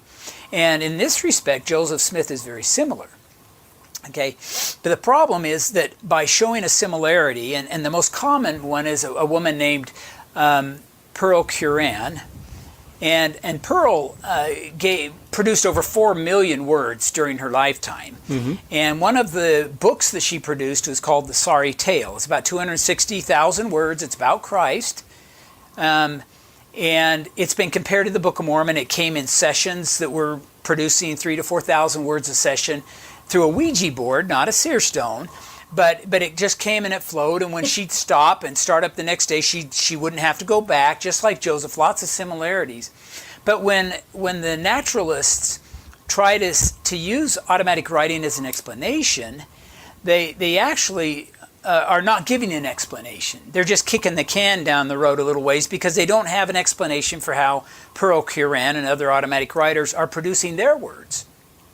And so Joseph Smith actually encountered this right as the Book of Mormon was being published when Hiram Page, you remember that episode? He had a seer stone and he was producing pages. I mean, that's automatic writing as much as any automatic writer. And Joseph prayed about it and was told that this came from Satan. So Joseph's explanation for automatic writings would probably be that God is giving him the right stuff, and false spirits are giving other people the other stuff, because even though Pearl Curran's The Sorry Tale book was about Christ in it is not the Redeemer. He's not the Savior. He's just a really good teacher. So even though you've got this very long book, it's quite eloquent in places, difficult to read because it's in a funny form of English, but it's not talking about the same Christ that we do. See, it's a divergent view of him, a naturalist view. And so anyway, automatic writing has gained some popularity as an explanation, but it really isn't an explanation because we don't know how Pearl Curran could produce all of her words either. So, Maven, I want to know what your thoughts are on how he's able to discount. Give me a second here. I'm going to try to get. There we go. There we go. Okay. Yeah. Well, I had a number of thoughts, but I'm sure you guys will go over some of them. But obviously, the first one I think that we were reacting to was talking about the Ouija board versus a seer stone, and I just love that the way that was said, as if it's clearly there's a huge difference there. And a seer stone is obviously superior to a Ouija board, except if it's somebody else's seer stone, then it's not. So only Joseph Smith's seer stone specifically. That I'll say that, and then I'll let you guys give. I'm sure we'll hit all of the same ones. So well, the other one you mentioned this morning was Brian Hales is discounting Patience Worth because she preaches of a different Jesus, which I think all of evangelical Christianity discounts Mormonism because they preach a different Jesus. That is their exact claim, like the exact words. I was astonished to hear him say something like that, because surely he has had multiple people, as we all have, say that to him, that you believe in a different Jesus. Yeah. It was pretty astonishing to hear that from him. So, yeah. RFM.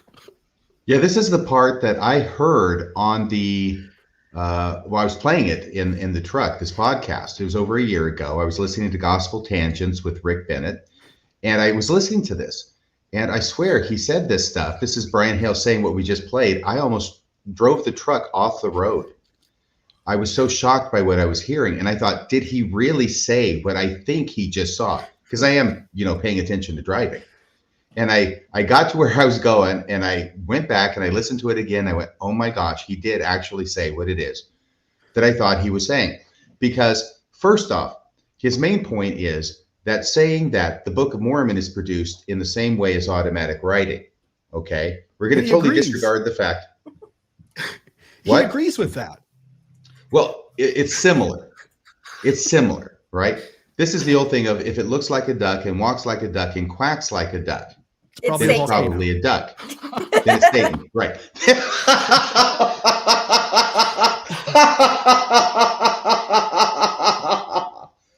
Oh, Maven wins the internet.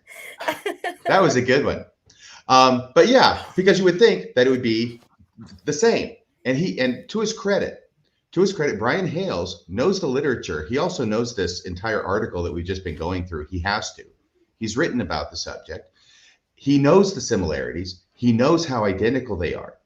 So he doesn't contest the facts. Now he has to go to an apologetic position because the facts aren't working for him here. So the first thing he has to say is, well, it's kicking the can down the road. And I believe his argument is that automatic writing cannot serve as an explanation for how the Book of Mormon was produced because we don't know how automatic writing works. So if we don't know how automatic writing is produced, it can't be used as an explanation for how the Book of Mormon is produced. Aren't we still debating even among believing circles how the Book of Mormon was translated? You see, this is a point that I think you brought up with me, and I thought it was an excellent point. Would you go ahead and elaborate on that? No, just to know, Book of Mormon, there is debate about loose translation and tight translation, whether Joseph is an eclectic aggregator of contemporary thoughts in his milieu, Terrell Givens. In the Book of Abraham, we still are debating whether there's a missing scroll or whether it's a catalyst theory. In the Bible translation, we're just not sure how much of Adam Clarke he used. The Kinderhook plates, there's some scholars that say he used part of the translation from the Book of Mormon, and others claiming that there's something else going on, that it was a heartland model versus hemisphere model where the Book of Mormon even took place. How much does a believer have to be confronted with before they just look in the mirror and go, what if it's just bullshit? It Care says we don't know how the seer stone worked either. I think that's a good point. You can't explain it. And so I think this is a way for Brian Hales to try and circumvent the incredible similarity between the two. That this is not the Book of Mormon over here and automatic writing over there. They're in the same class of writings. So he has to try and find some way to distinguish them because otherwise, it's like DEFCON 1, Danger Will Robinson. So what he does is say, well, we don't know how automatic writing works, so it can't be an explanation for how the Book of Mormon was produced, which seems to be ignoring the fact that if they're both similar, and this is the duck analogy, right?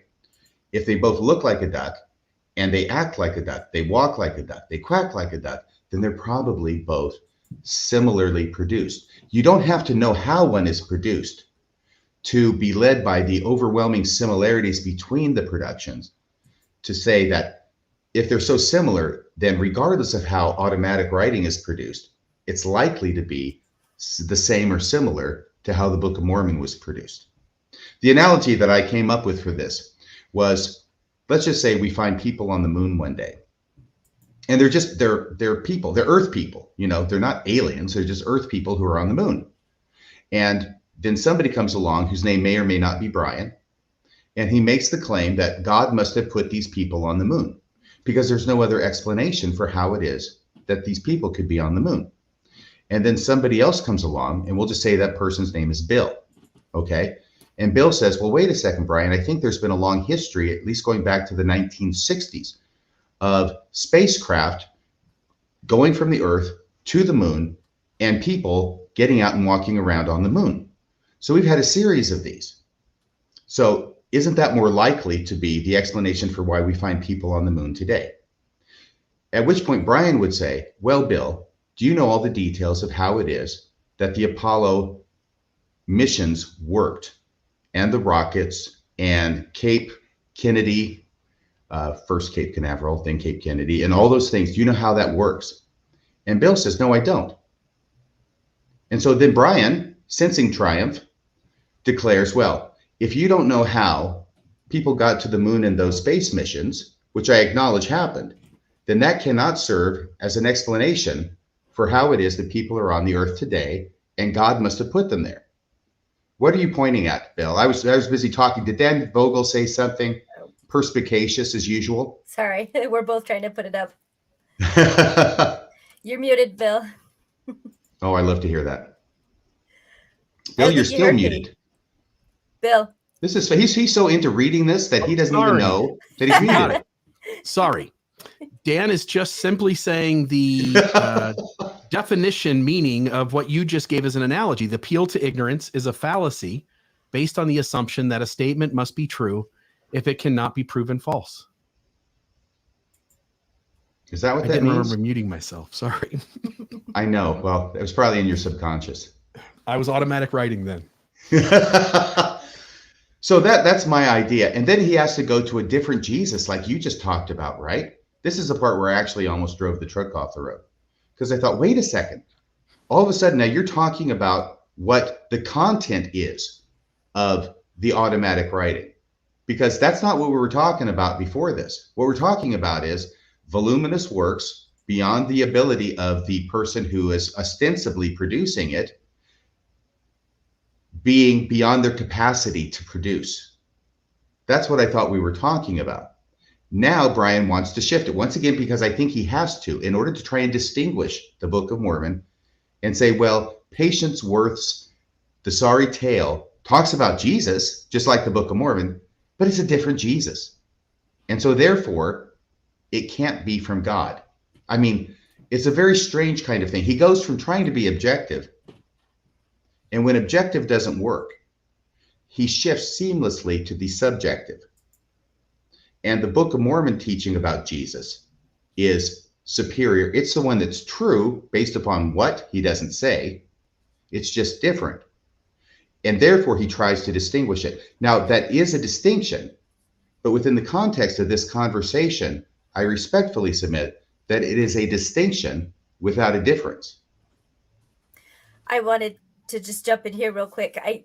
This is something that was really starting to trouble me, I think, towards the end of my belief in the church. It's just this kind. It's really a cop-out answer, and I think I finally started to understand that whenever something looks very similar to what we have said or experiences that we expect through the Mormon paradigm, that it's a counterfeit from Satan, a very convincing counterfeit. And while that worked for me at first, the sheer number of things that gets attributed to, like the feeling of the Spirit, when other religions say, like, I felt the Spirit, well, that's from Satan, because if it led them to a church that's not ours, then that wasn't really from God. And members will still say this and tell this to other people. So again, like, Satan's deceiving people there. So with this example, it's the same thing. And so I'm struggling to think of other examples, but I think this was something that really started to get to me after a while. It was just how good Satan is at producing all of these counterfeits, and how bad Heavenly Father is at making it clear to us lowly human beings with our lowly intellect compared to him, as to make it indistinguishable. Like you said, a distinction with no difference. There's just so many things like that it just makes it hard to argue anything for Mormonism as being better or really superior than all these so-called counterfeits, because there's really no way to tell. They are that similar. So this was definitely starting to be a problem for me. Yeah, towards the end there. You said this morning, RFM, that he makes everything subjective. It's so true. As you guys were talking over the last few minutes, talking about the way he approaches it, it made me think of Jonathan Streeter's article on wood tools and steel tools, because what believers inside of faith do is create a paradigm where, we've said this before, where the faithful belief that is informed is indiscernible from the critic's evidence for it being a fraud.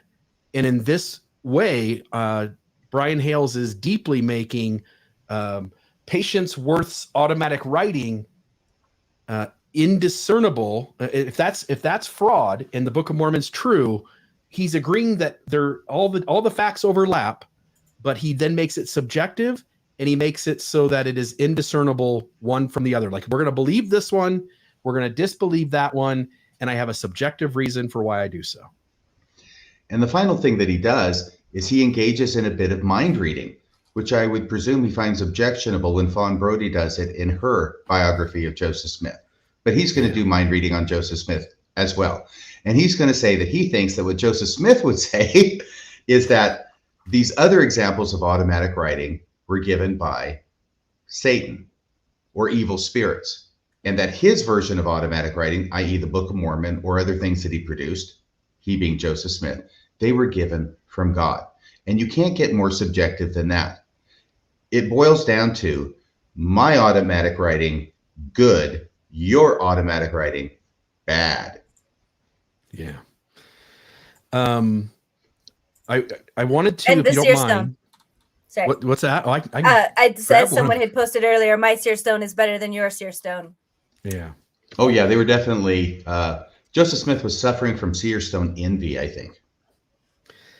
You covered a ton of ground tonight. I counted 23 overlapping things between the Book of Mormon translation and creation to automatic writing. Channeling divine sources. It's above the author's competency level. Spelling out words letter by letter. Occasional passages of worth.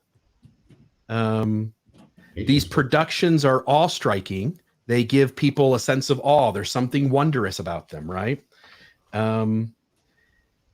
Immense amount of material written quickly. It can be done in the mode of dictation. It used seer stones of one sort or another to channel. It contained Christian theology. It answers the three big questions that Mormonism has used as it at the forefront of its missionary work. The length of these documents are as long or longer than the Book of Mormon. They contain ancient themes of antiquity.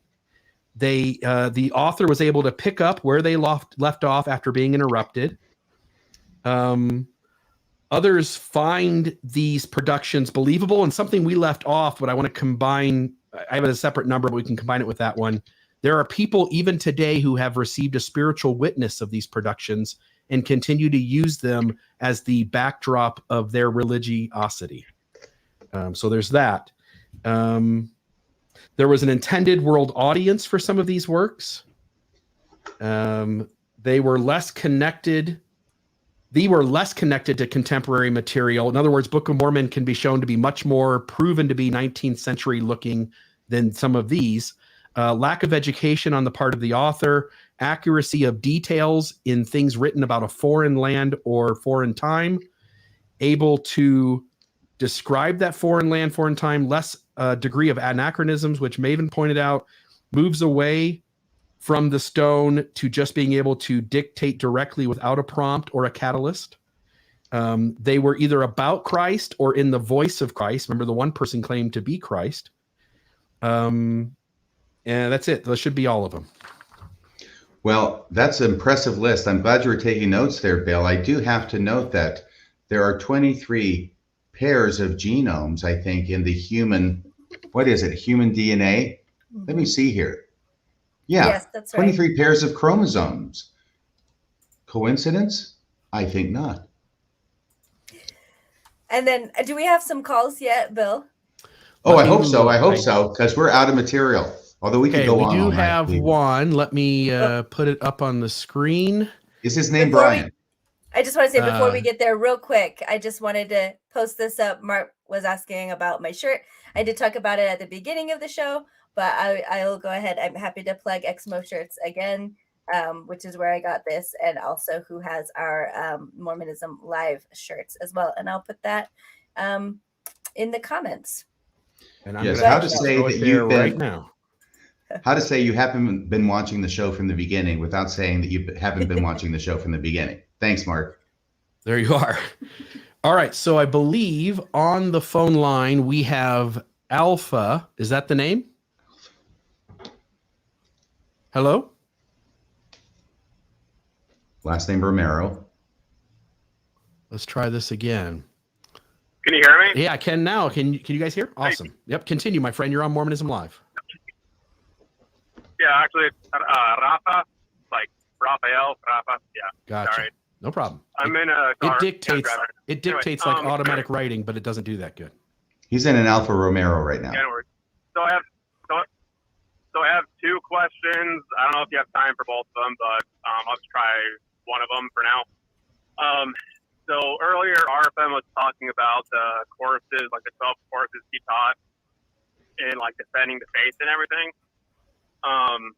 So what made me curious about that was at this point, obviously doesn't believe those hold up anymore. I'm wondering, all of the 12 courses that you did put together, would you say now that like you would thoroughly be able to like refute all of your own points made in those 12 courses?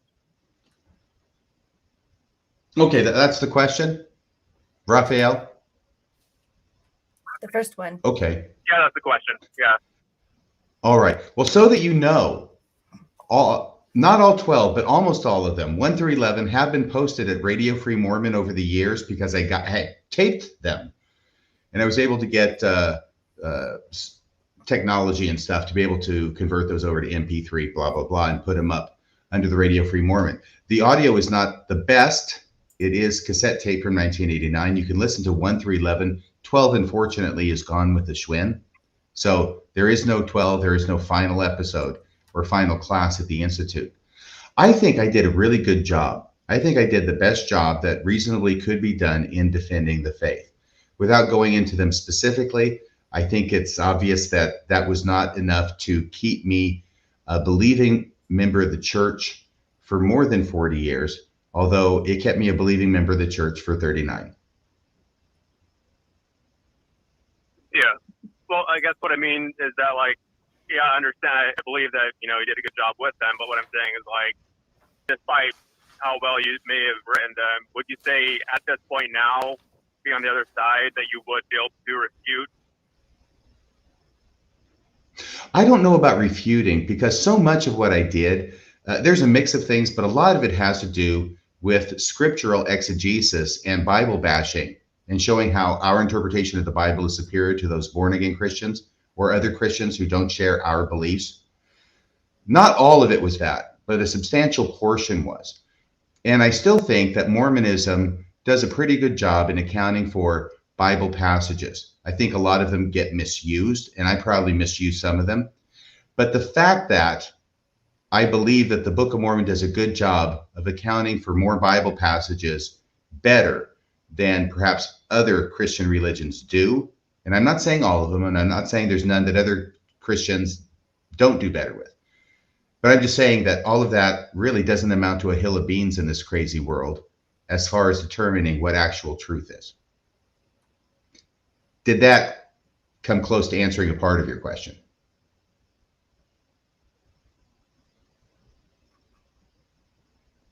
Did we lose him, Bill, or? Basically, that. Well, I'm going to assume. I was going to assume the answer was yes if we lost you. No, I had my thing muted. Sorry about that. So go ahead, my friend. Please say that again. Yeah. So then, would it be appropriate to resolve that, like, those 12 lessons at this point would be kind of useless, I guess, and actually, like, serving the purpose that they were originally made for? Oh, I don't think they're useless. I still think they would be very useful for people who are trying to resolve issues with the church in order to stay in the church. But if they do that, and if they continue on the trajectory that I continued on, that ability to stay in the church will be of limited duration as they learn more, like I did. Right. You realize the weakness in the argument that you created at that age. you learned enough new information that your old views fell apart and you could no longer resolve the concerns in the way that you did when you were young. Yeah, and of course, I think of young, 29. I'm a senior in law school. I'm using everything I've got, pulling out all the stops. But there's so many things I could say about this. And by the way, Raphael, I have talked about this in other fora, like Mormon Stories, where I've done extensive interviews about my own personal development from TBM to RFM, parts 1 and 2. Does talk something about this. But I will tell you that at some point, being an apologist, a lot of things happen. Number one, I'm aware of the fact that I am counting on the other person not knowing everything that I know in order to win the argument. Okay, that's one thing. Second thing is that at some point, I spend all this time familiarizing myself with the arguments against the LDS Church, against the Book of Mormon, against the Book of Abraham, and all the counter arguments, right?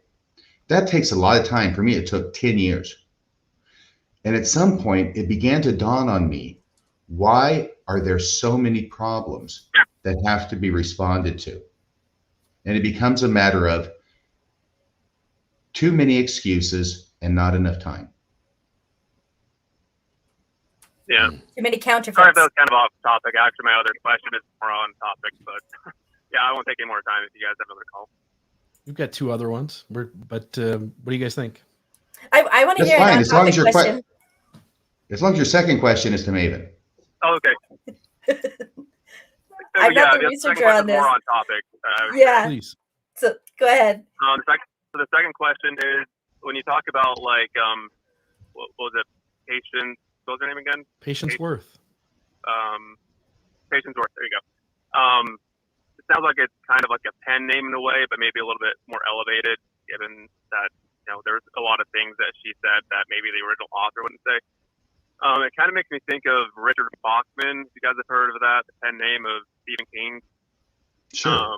Where he wrote completely different style of stories, but it was still the same guy. I just kind of got the vibe that it sounded a lot like that. So I guess for you, if you're familiar with Richard Bachman, how would you differentiate that pen name that Stephen King used compared to this Patience Worth, and what comes from that new persona taken on by the pen name? Well, here's the thing with Richard Bachman and the Bachman books that Stephen King produced. My understanding of it is, and by the way, I've read everything that Stephen King ever wrote under whatever name he wrote, including his last, most recent fairy tale, which I thought was disappointing after the first 100 pages, but we don't have to go into that. Okay, so I'm just saying I know a little bit about it. What Stephen King tried to do was he was met with huge success right out of the gate. When he was at his peak, he starts with Carrie, and then he goes through these other books that are just fantastic and inventive and creative. And what it was that he wanted to do was he wanted to see, can I do this again? And in order to do that, he has to create a different pen name of a different author. It has to be a complete secret that it's really Stephen King writing. Of course, ultimately that secret got blown, probably intentionally, maybe unintentionally. But he wrote all these Bachman books, like The Running Man, which got made into an absolutely horrible movie with Arnold Schwarzenegger and Richard, who's the guy from Hogan's Heroes and Family, Dawson, and Family Feud, I was going to say, Richard Dawson. So, and Rage and The Long Mile and Thinner and all of these things under the Bachman books.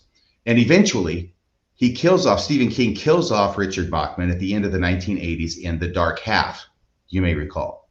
So I don't think he's writing differently, and I don't think it's a way for him to channel anybody else. I just think it's his attempt to use a different name in order to see, can I replicate the success that I had under the name Stephen King?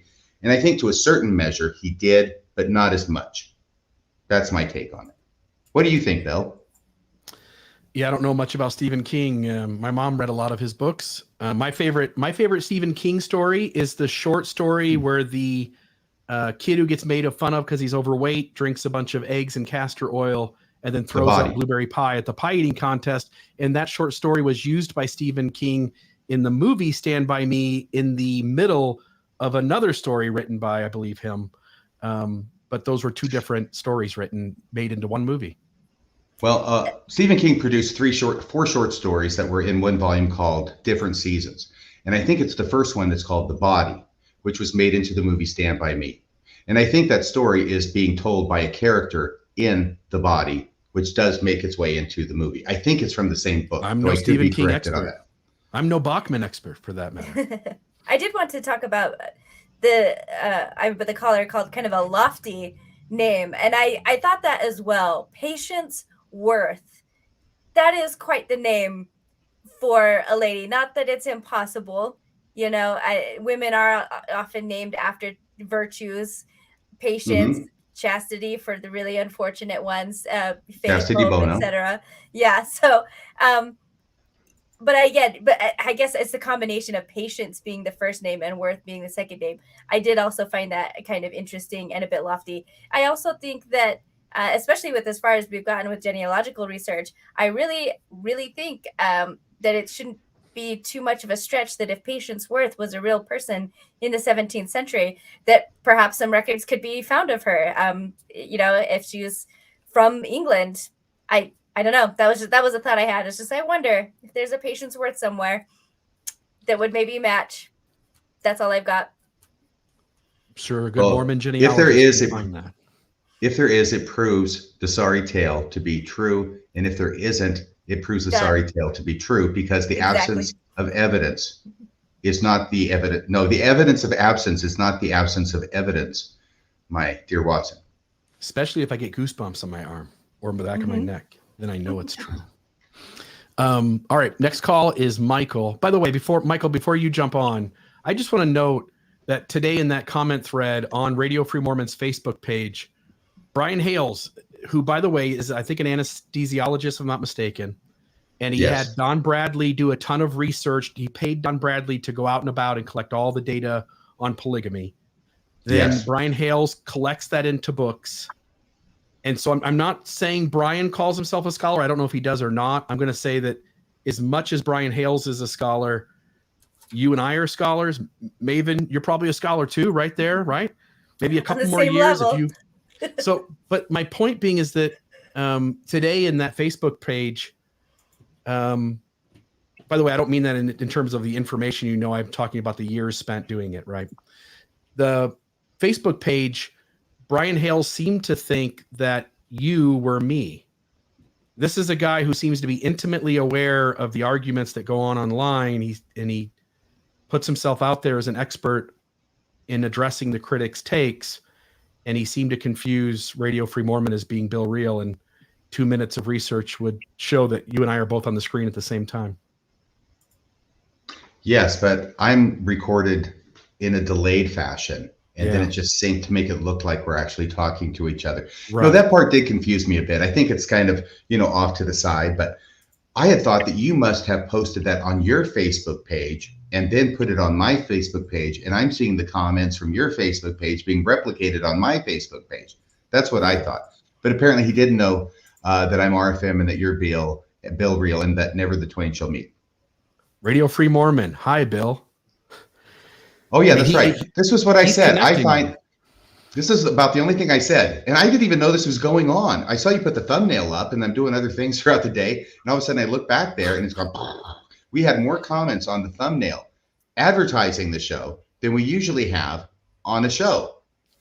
So what I had said was, I find Brian Hales to be a good researcher, but his conclusion-driven arguments lead him into many errors. We will discuss several of those errors on tomorrow night's show. Yeah. I'm just saying, for a good researcher, he didn't know who Radio Free Mormon was. And I would say in 2022, almost on the verge of 2023, anybody looking into the difficult issues of Mormonism knows who Radio Free Mormon is. Oh, you're too kind. Well, we have to give him credit for not calling me Maven, at least. He did think the show was last night, though. So he missed that. He thought the show was last night? Yeah. There was a comment where he said, well, he said, accused you of basically putting up, I guess wishing you luck on your strawman tonight, which he said yesterday, but yeah, I don't know. Yeah. Just one side does have a lot of straw men, and I don't think it's Mormonism Live. All right. Michael, you're on the line. Are you there? Yeah, I'm here. Can you hear me? Yeah, go ahead, my friend. All right. I just had a quick question. I am totally happy to accept Joseph Smith as a serious magician who was not very good at it. from his perspective. But what I'm curious about is this automatic writing. Would it be a skill that he would hear about and develop, or would it be a thing that people are just sort of, your brain has to be a certain way to actually be able to do it at all? So like with the seer stuff where he encounters seers that his father knows, and then he takes on the mantle eventually himself. Would it be that kind of thing, or how would this play out in Joseph Smith's life? I can jump out if you want. Thank you, my friend. Two thoughts there, and I'd love to hear what you guys think. But two thoughts. One is that Joseph Smith is doing this folk magic stuff from a super young age, 13, 14 years old at least. And this folk magic would have involved meditative states and seances. So one is that he probably is more prepared to do automatic writing than all the other automatic writers that we mentioned tonight. And two is to note that the automatic writers that we talked about tonight seem to have required very little preparation to move from their normal life into channeling this voice and putting it on paper. Yeah, I think the article said that about Pearl. There were a few false starts. That just the very first time she used a Ouija board, and but it seemed like the same day that she started trying it, that's when things started coming together. So I do believe that some people, maybe as far as just their mentality goes, are more prone to that. But as we know, like with A Course in Miracles, a very skeptical person can also learn to do this. And I have a friend who is I think a very skeptical person, or would not normally be into this, but as part of therapy actually was told to try writing with their non-dominant hand. So for them, this was their left hand. And they were able to have really an amazing experience with some truths revealed to them that were life-changing, like from that point forward.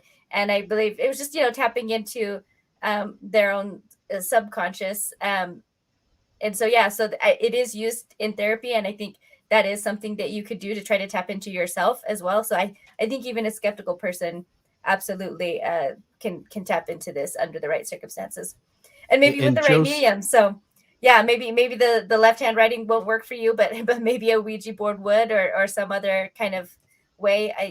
I think it could work for a lot of people. And Joseph also had some false starts. We know that the 116 pages took a lot longer to write than what followed after. And there seems to be, for whatever reason, there seems to be this long stretch over years before he feels confident enough to declare to people that he's actually about ready to start doing the translation. Yeah, I think that the simplest way I can think of it is that from Joseph Smith's point of view, after he became a prophet, this would have been thought of as a gift of the Spirit.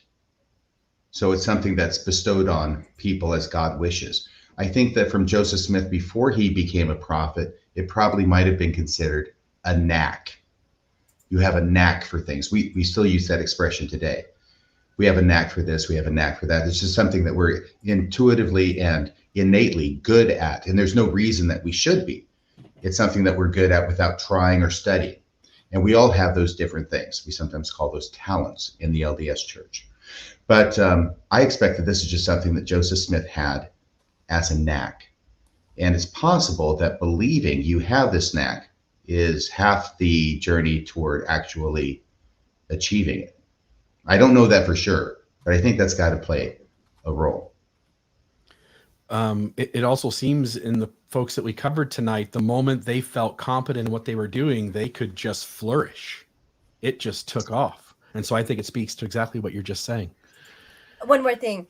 Someone else had pointed out in the comments that sometimes when you hear the songwriters or authors talk about their process, sometimes it seems very similar to this. Not that they were trying to do it deliberately, but I remember, I want to say, I think it was Kelsey Edwards on Mormon Stories, wrote a song, and the way she, it's called Life in a Box, which is a really good one. And that's kind of describing her experience in Mormonism.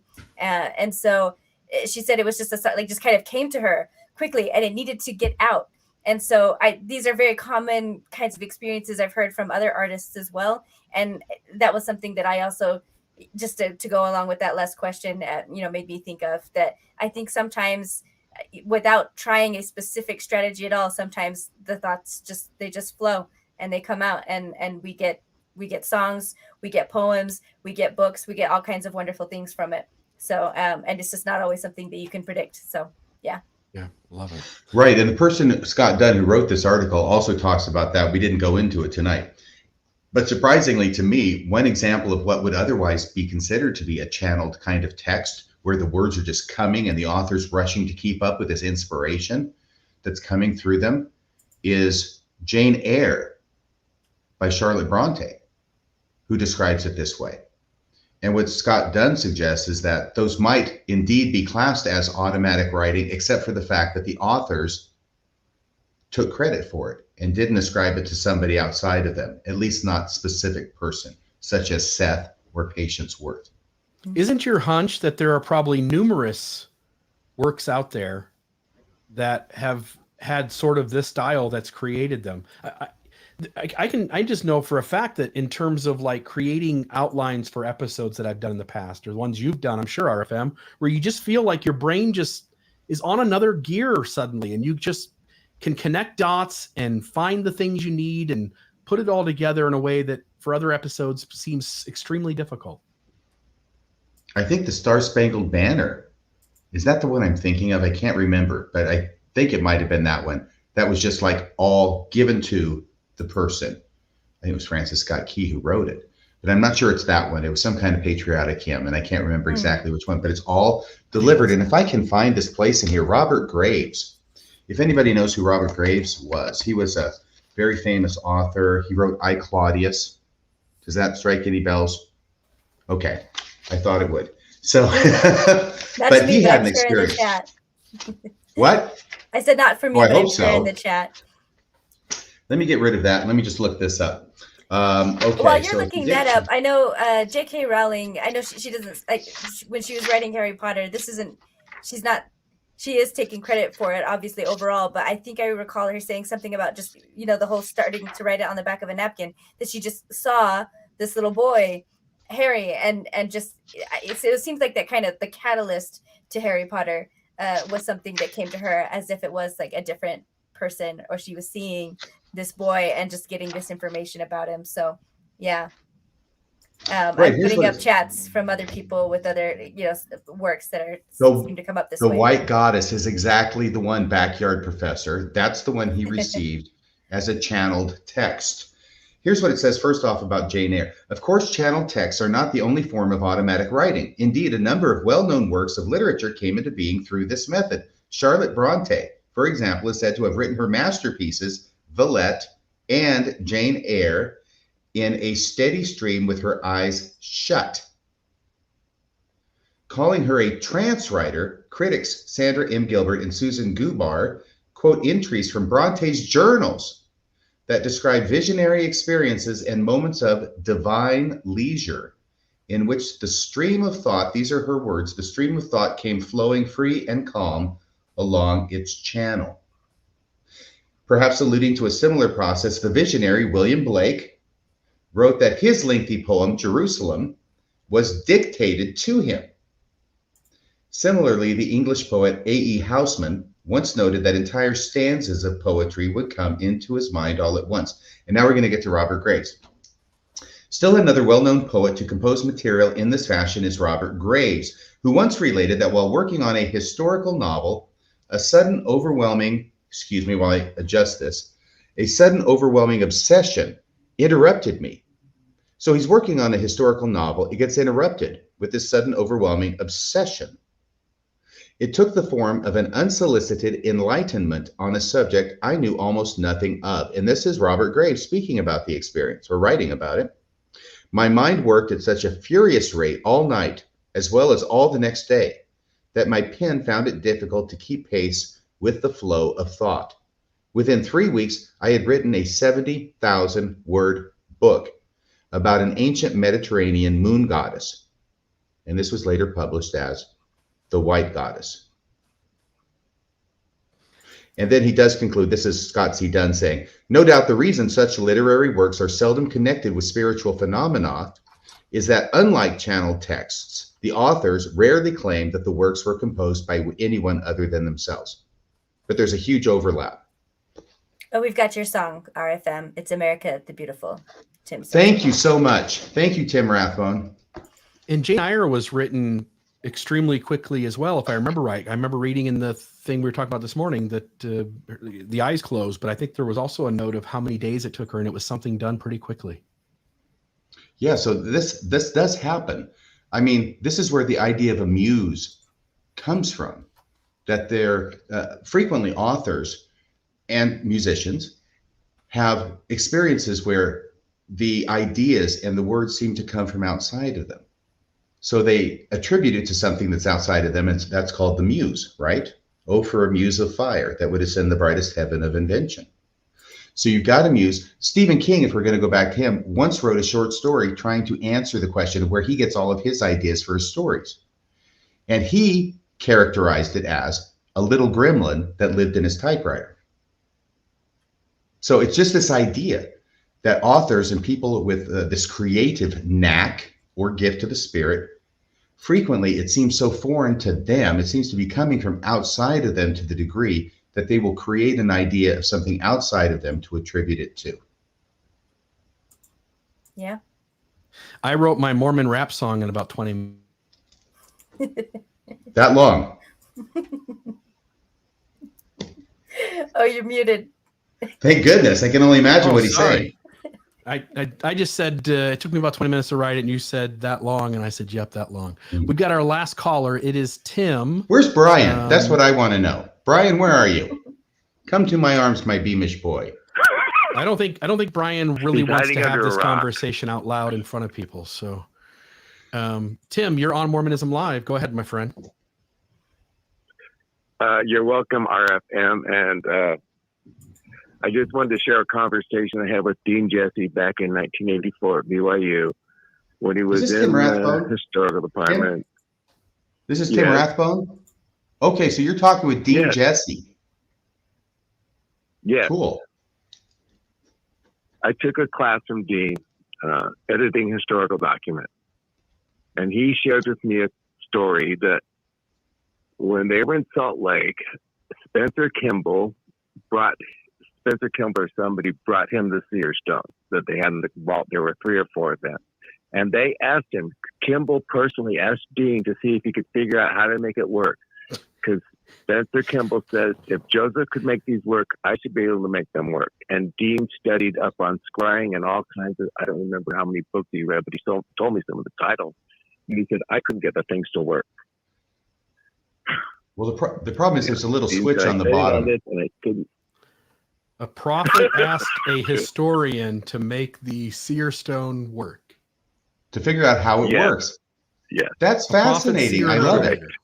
A seer. You know, when my seer stone isn't working, 9 times out of 10, it's because I forgot to plug it in. Yeah.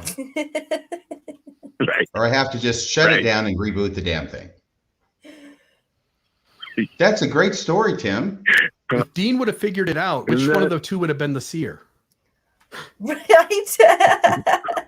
Would have been Dean. Or Satan's counterfeit, I guess, but with no real version, since the real prophet can't actually do it. It's just a rock. The counterfeit's all we've got. Break it open. It's just a rock. All right. Thanks, Tim. Thank you, Tim. If you see Brian out there, tell him we said hi. Bill and Bill both. Brian won't talk to me. Brian won't talk to me. I've warned him so much about polygamy. He tries his best, but he just won't converse with me. It's just impossible. Has he blocked you? Anyway. I don't know if he hasn't blocked me, but I bring things up and he just kind of averts them, and he just he won't answer. Can I synopsize? Hey Tim, can I synopsize Brian Hales' argument with regard to polygamy in one sentence? Sure. Okay. It would have been wrong for Joseph Smith to have had sex with underage girls, comma, and therefore Joseph Smith did not have sex with the underage girls he married, semicolon. It would have also been wrong for Joseph Smith to have had sex with other men's wives, whom he married, and therefore Joseph Smith did not have sex with the wives of other men that he married, period. Semicolon. Except for the instance of Sylvia Sessions, which I thought originally, but as soon as Hugo Perego came out with his new evidence, I quickly switched to a different point of view. Right? Because his original argument that he was having sex with Sylvia Sessions, but she wasn't having sex with her actual husband. And then when the data came out on the DNA, he switched in about a quarter second. Right. So he went from believing that he did have sex with Joseph married Agnes on January 6, 1842, the paper I wrote, to raise up seed under Don Carlos. That's the only reason he married him. It was a levirate marriage. Yeah. So he married her to have sex to raise up children for his dead brother. Yeah. And I said, Brian, it's a levirate, what? Come on, I mean, he says he married her to raise up seed, and he still denies he had sex with her. So it's just no. She was the cutest of the in-laws. Oh no. Yeah. That reminds me of a song by was it Lydia and the Squigtones called Sister-in-Law? Yeah. Starts off, sister-in-law, why do you look so much cuter today? Sorry, Maven.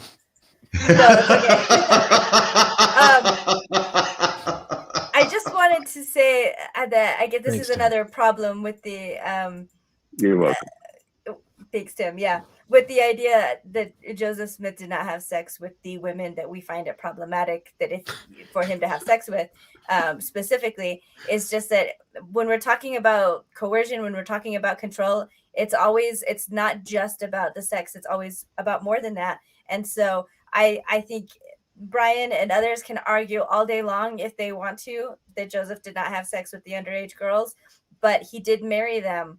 He cut them off from being able to have normal lives appropriate for their ages. And so it basically saving them for himself for later, if that's the best take that we can give on it. And it's still incredibly harmful and awful for them, for what he did to them. So I don't believe that he didn't have sex with them, but even if I just gave that one for free, it doesn't make it not an abuse of power and control over vulnerable people. So you nailed it. If you just if you do an Elder Bednar and just change the question and say, did Joseph Smith use predatory, coercive tactics against young girls to manipulate them into intimate relationships? And do you think God is okay with his prophet doing that? And that becomes a different question, and none of the apologists really want to tackle that one head on. No. Yes, and this was born the idea of food storage in the Mormon Church. How's that connect? Well, it would have connected better if I could have said it right after Maven was done, but that's okay. I'm sorry. You're going to have to remember back a little bit to get that one. All right. Anything else, you guys? I think you're marrying them early to take them off the market so you can have them later. Take them off the market. Oh, there, yeah. That does sound a lot like food storage, doesn't it? Not as sexy, but there's food, but kind of like food storage. I'll probably be out next week. I just wanted to put that out there. So, yeah, Bill and RFM will be on their own again. You're not going to be here next week either, RFM, right? I'm sorry, what? Are you here next week? Was hast du gesagt? Bless you. Ich bin hier. Gesundheit. Ich bin ein Berliner. Sie soll Hausen, Strasbourg. I'm getting surgery on my other foot. The same thing I did to my left foot, I'm doing to my right foot. I'm just not sure where I'll be. I was on the show right after my surgery last time. I think that was a mistake. So we'll see, I guess, is all I'm saying. Okay. So, yeah. Well, make sure you watch it. We're going to be talking about good old Spencer W. Kimball and some of his views on sexuality. I do think that was a bad time, Maven, for you to audition for Riverdance. What? Yeah. Oh, yeah. Thanks. Okay, so what's next week, Bill Reel? A historicity. No, it's not the right word.